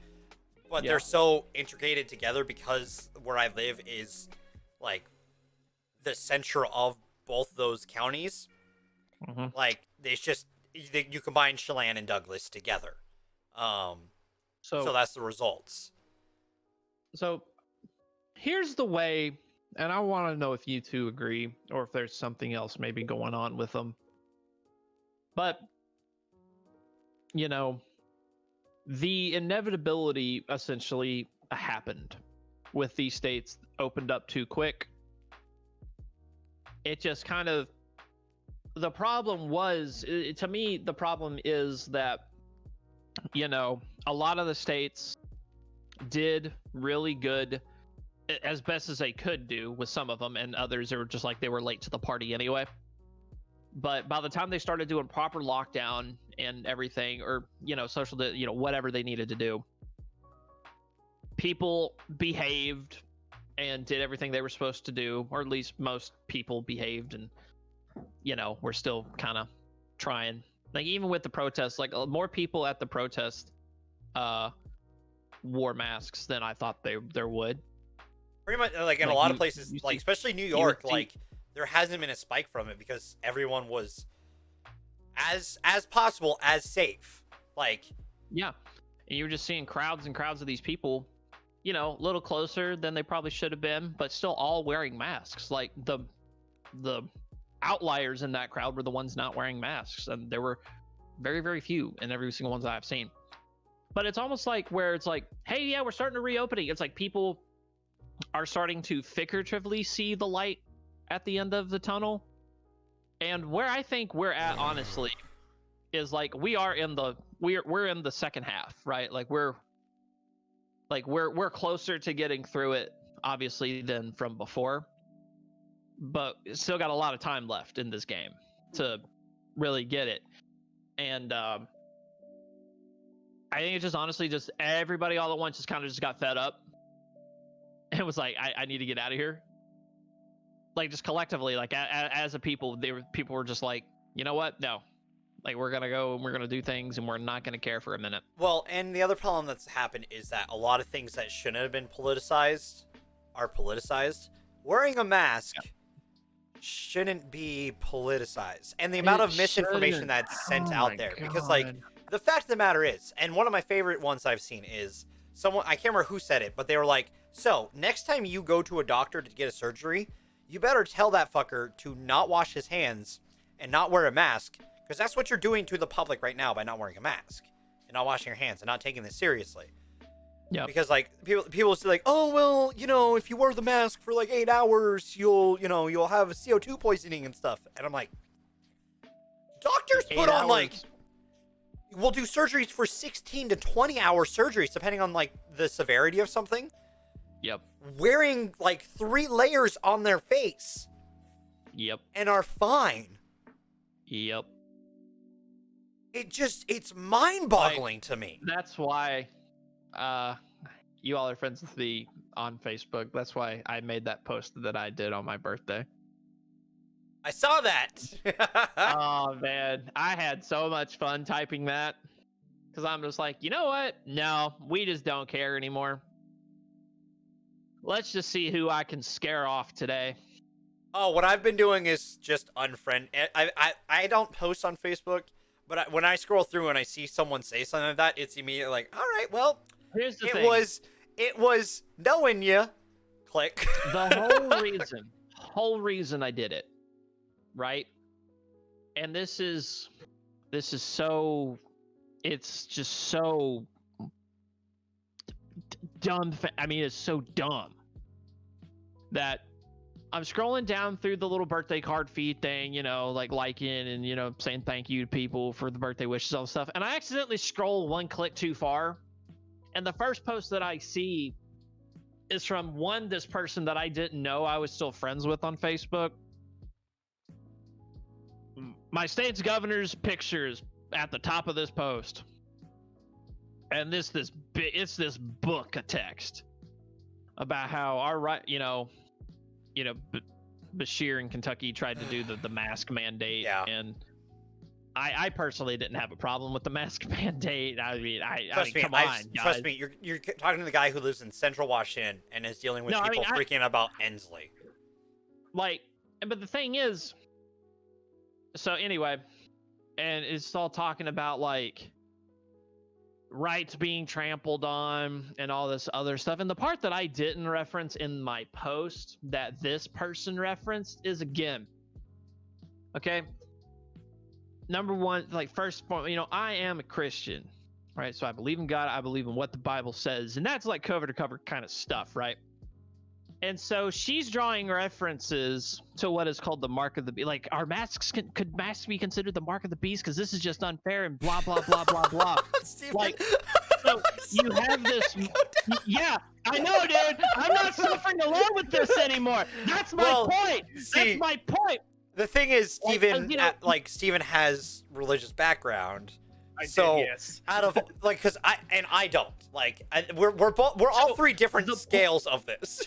The point of it is basically, so there's a whole bunch of other details that I won't get into here, but basically one of the things with the mark that allows you to do, according to the Book of Revelation, is this is how you trade, right? And so masks required to go into stores and all this other stuff. Like, guys, did you know Kentucky was the start of the end times? Because I sure as crap didn't. Like, this is the part that really, like, hang on a minute. Like, something got blown a little bit out of proportion here. Maybe a little bit. Like, if you want to argue, here's the thing. If I was to rate the degree of dumb that this was, you're throwing religion at it is at the top, followed very closely by your freedoms getting stepped on. Then your scientific evidence about CO2 poisoning is somewhere over here. Which is false usually, but still. Right, which is why it's kind of down here, because I'm like, let's be honest. Like, you really gotta be scraping the bottom of the IQ barrel to really go into the to this train here. Like, the other ones are like freedoms and stuff, like freedom and religion. These are the two categories that you can get people really hyped up on very, very quickly with minimal effort. Science. What do people always say when they talk about science stuff? I researched this and I read this article and this said that, and I'm like, links, please. Yeah, right. Which I do. I love. That's one thing I love about you is like you go on there, like Steven, you have more power than I will ever have on Facebook, because you actually make the attempt to educate people even when they don't want to listen at all, and it mind boggles me because I'm like, dude, I would have yeeted myself out of that conversation comments ago.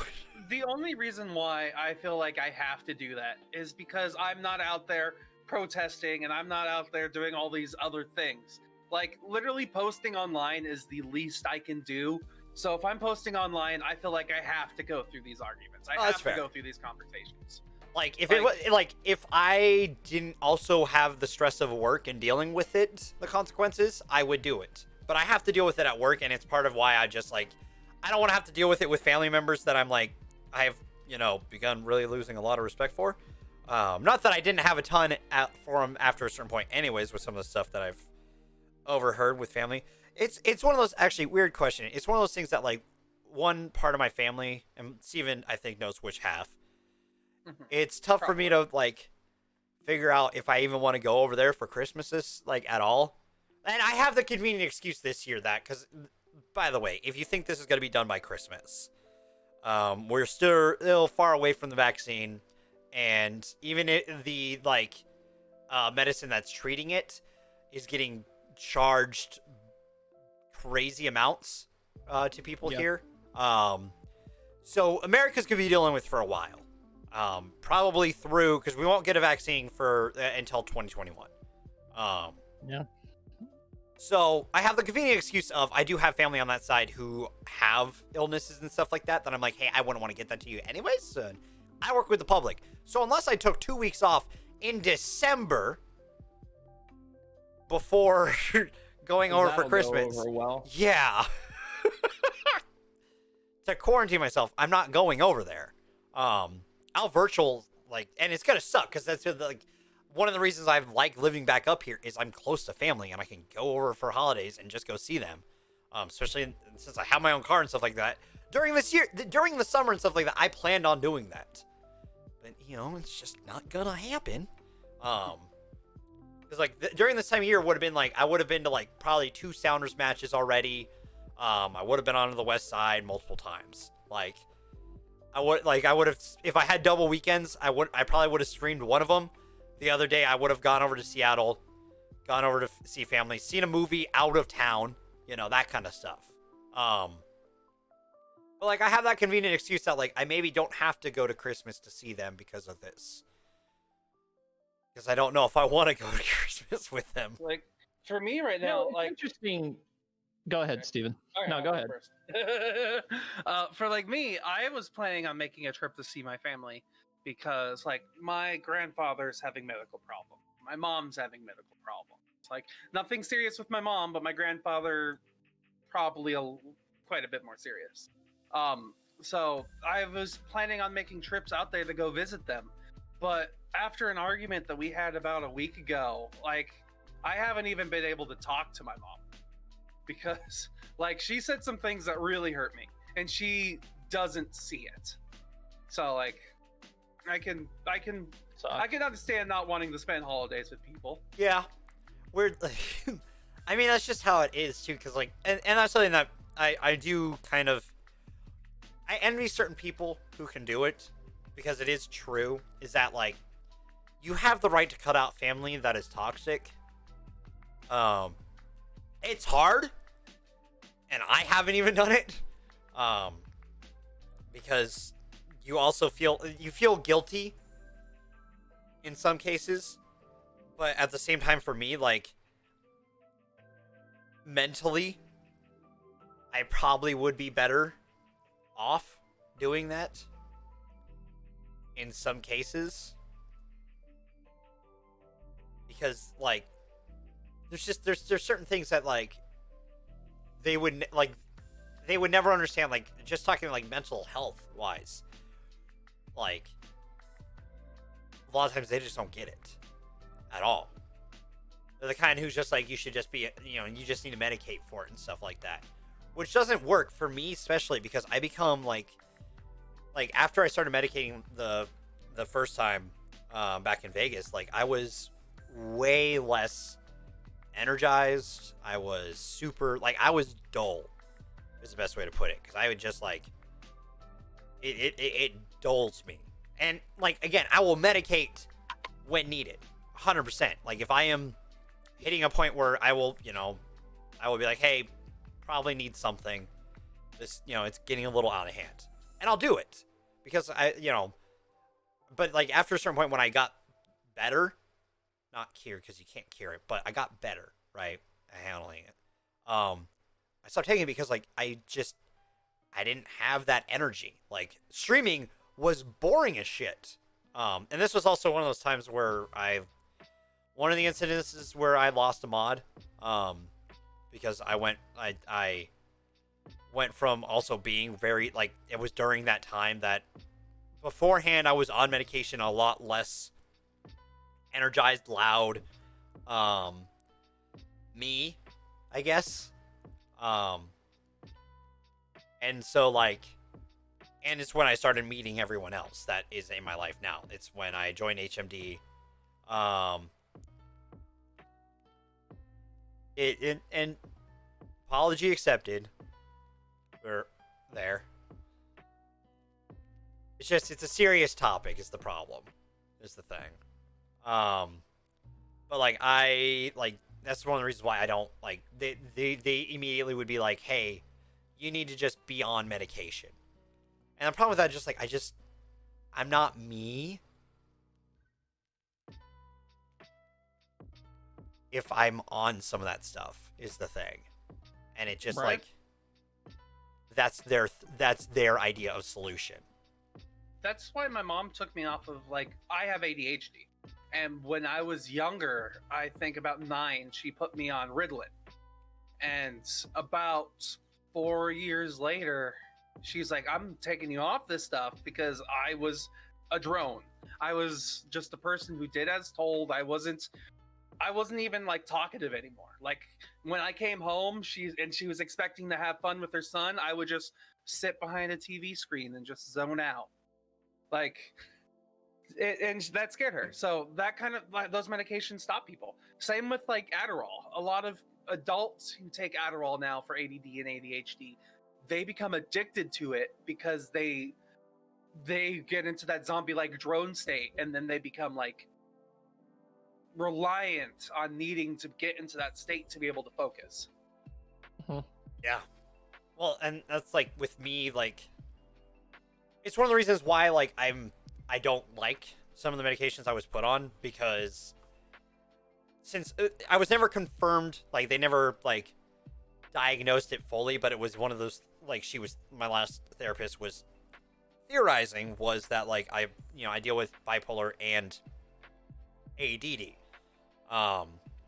which have a lot of similar symptoms, but if I'm dealing with one and take the medication for the other without knowing which one it is, that could send it through the roof. So, like, if I'm manic and do what you would do to treat ADD, that could send manic just going crazy. But if it's, it's ADD and I do the thing to take care of manic, I could just, drone out. Like, it was such a, like, there's a really fine balance between it. Like, the one way to tell for me is with caffeine. If, like, I'm all over the place before, like, kind of just all over kind of thingy brain wise, and I take an energy drink and I'm more, like, normal, it was ADD. If it's manic, though, I'm just, like, my legs having. I had a little bit of it today because like at work I was taking care like terror stuff. I was drinking. I had an energy drink like part of one earlier, and like I was sitting there and my body just started shaking. I'm like,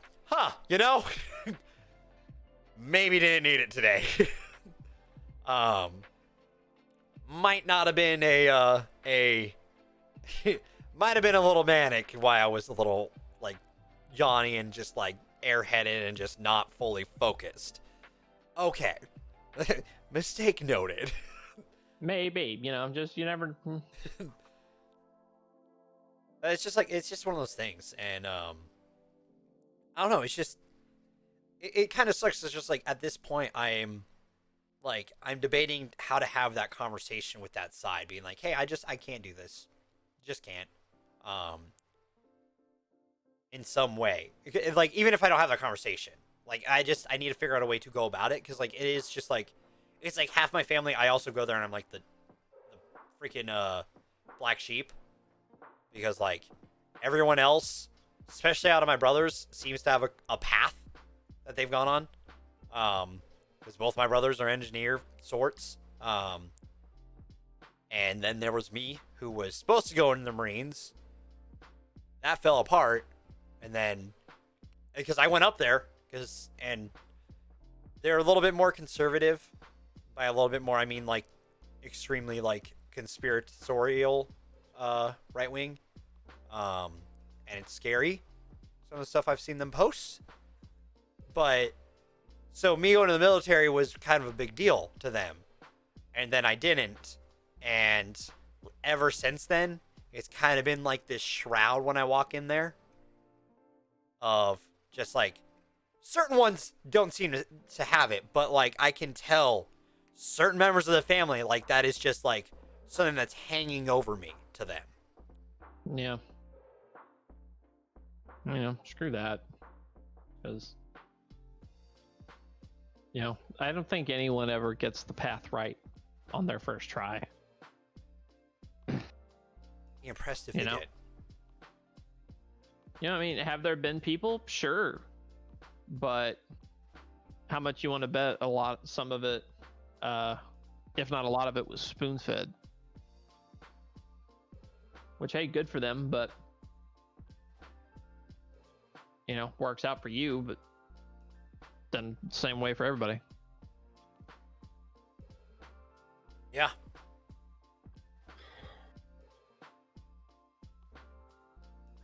So there are two things that I still want to talk about. Yes. And we've had a long conversation so far. Yeah, we're already we are well past the 2-hour mark. We probably need to skip to this and call it, boys, because we're okay. Like the two things that I want to talk about. One of them was something that you talked about a while back, and it made me think about it. The swimming pool thing, where you have to wear a mask. There was about 1 week. I think it was probably into 2 months of being into quarantine, where I almost decided to make a TikTok to do a stupid challenge. Like, people do the Tide Pod challenge, the toilet seat licking challenge, that kind of stupid challenge. I wanted to think of something, and the only thing that I could think of was like swimming with a mask challenge or showering with a mask challenge. And the reason I thought it would have been funny is because you're essentially getting people to waterboard themselves. Yeah. The second reason why I decided to go against that is because I want to encourage people to wear masks, not to discourage them by waterboarding themselves. So I quickly decided against that. probably a good thing. That was the first thing I wanted to talk about, TikTok challenges. The second thing I wanted to talk about was Burger King being weird. I had sent the picture to Dev. I don't have the article, though, unfortunately. Yeah, no worries. Burger King has decided to change the diet of their cows so that their cows would fart less. It's for a good reason. Oh my god. To combat reducing methane emissions. Yeah. Yes. I understand why. It's just it 100% makes sense. But the article was from Nerdist, and they're like, Burger King changes cows' diets so they fart less to combat climate change, and it's methane and it's methane gases. But I was just laughing. I mean, so if you hard technically when I look at it, saw like that. most of the gases that are being emitted that are causing a lot of the climatal changes are mostly actually from farming and stuff like that The actual majority of them is from that. because we Like- eat a shit ton of meat, a scary amount. Mhm. We do eat a lot of meat, which, tangent off that a little bit, KFC now has Beyond Fried Chicken that they're testing out in 50 locations here in California, which is plant-based fried chicken. Apparently, like, didn't Burger King do the Beyond Whopper or something like that? Similar? Yeah, exactly. They did the Beyond Whopper, and this is the same company that made that. The reason why it is naturally occurring, but it's like we mess with it. Like Yeah. there's a balance that the earth maintains, and then we tip the scale by messing with everything. because industrialization of our fast food and meal process became that we needed to mass produce said creatures that create said methane, which exponentially creates more of the gas, and it Yeah, think builds about up. it like Minecraft. Yeah, In Minecraft, when you start a world, there's only like 3 or 4 cows. But you start farming cows, and suddenly there's 50 in one tiny square. Enough to make PETA faint. And then you murder them all for their leather. So until there's like 3. Then you do it all again. Yes, I mean, yes, you will. no, the more reasonable options are just like we change some of our dietal habits, honestly. Like eating more things that have plant-based stuff in it isn't a bad plan, in my opinion. And you can make plant-based stuff taste really good. Like I genuinely think I want to start changing my diet around where I like. Sadly, because of my paleo diet, I crave meat. Like I don't feel satisfied until I've eaten something meat. Dude, Because same. for over a year, I ate mainly meat. So what I think I'm going to do is I want to change my diet to where I eat more vegetables and things like that, and just have smaller meat sizes, but make the meat the last thing I eat. Like eat the fruits, the vegetables, whatever, the grains, whatnot, the potatoes, and then finish with the part that my body's like, you must have, so I can feel satisfied, but still have eaten more of the nutritious stuff. Well, that's the thing for me. Like, I think because like when I did the truck wash job, I was burning through so much, but I was eating so much crap that was mostly meat based. Like I was going to like we worked next to a McDonald's and a Flying J, and then across the street was Taco Bell and Pizza Hut, and then when I was working the graveyard shift, I went across town to Carl's Jr. Because it was still open throughout the night. And sometimes in and out if I got there early enough. Because it was nothing. Because like I ate nothing but like burgers and meat-based stuff. And it's just like since then, me not having like if I don't have something meat in it, it just doesn't feel like I've eaten for some reason. And it bothers me because it's just agree. like I like a good salad. I love salad. Like if it's done, like if you have a salad with a good dressing and some cheese in there, it's so goddamn good. You don't need meat in it. But my dumb brain's like, but what about some chicken or some ham or some Maybe some bacon. something? Why are you making fun of my accent with this? Sorry. It's just... You know what tastes good in this here lettuce? Some chicken. But like my brain I mean, immediately you're also does not that. Wrong. But like I have to I just immediately add some meat to everything for some reason. Like I have to. And like the proportion and it's why I've put on some extra weight, of course, too. And I need to fix that. But like it's just like having less of it in is also just healthier for you. But it's just like trying to find a way to balance it where your brain feels satisfied. Because like I can eat a satisfying salad, but for some reason something in the process doesn't compute that it was satisfying and that I enjoyed it and that I need. It's the same with like liquids. Like that's why I switched to seltzers. I actually like the And for the seltzers I've been record, drinking. it's not that.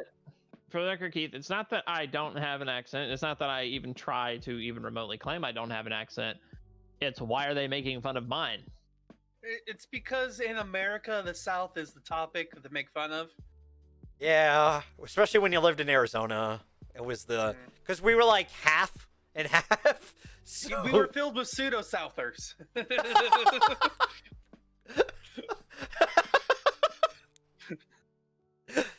That's We weird are the way. Southwesterners here in Arizona. Like you have like a mix between that accent and California. Yeah, there, that's- that is that state. So when you were trying to sound smart, you made yourself sound like Yeah, bro. Totally. not like that. Northern California. If you're trying to sound dumb, you did that or you did Southern. So like that was just the way we grew up. It's not smart, and we should change it. Genuinely. Anyways, we should probably wrap up. We've been live for almost 2.5 hours. This is gonna be a bitch to download Sunday.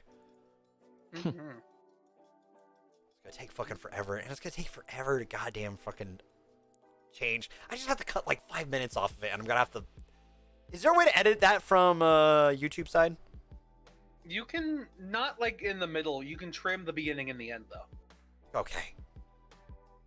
You just have to upload it, and then you have to wait for it to process all the way, and then you can edit it, and then you have to wait for it to reprocess. So. Wait, it has to reprocess the like. Afterwards, yes. Oh, it'd be faster to do it with my editor, editing software. A little bit, yeah. Oh, I fucking hate YouTube. I don't know how you do it. What? I get paid for it. Fair. Did you just yell, Jay? Am I here? Well, yeah. I said us too. Like he said us too. What we do? No, I said I hate YouTube. YouTube. I like you said you too, and I was like, seriously, what? We are just sitting here. For No, once? no, I was Like, talking we're about not YouTube. even- I hate YouTube. I hate it. It's such a. Ugh. Anyways, we're gonna wrap up here. Thank you all for hanging out as always. We'll catch you guys next week and on Monday for animated superhero week. For Critically Casual. That's gonna be fun. Till then, have a great night.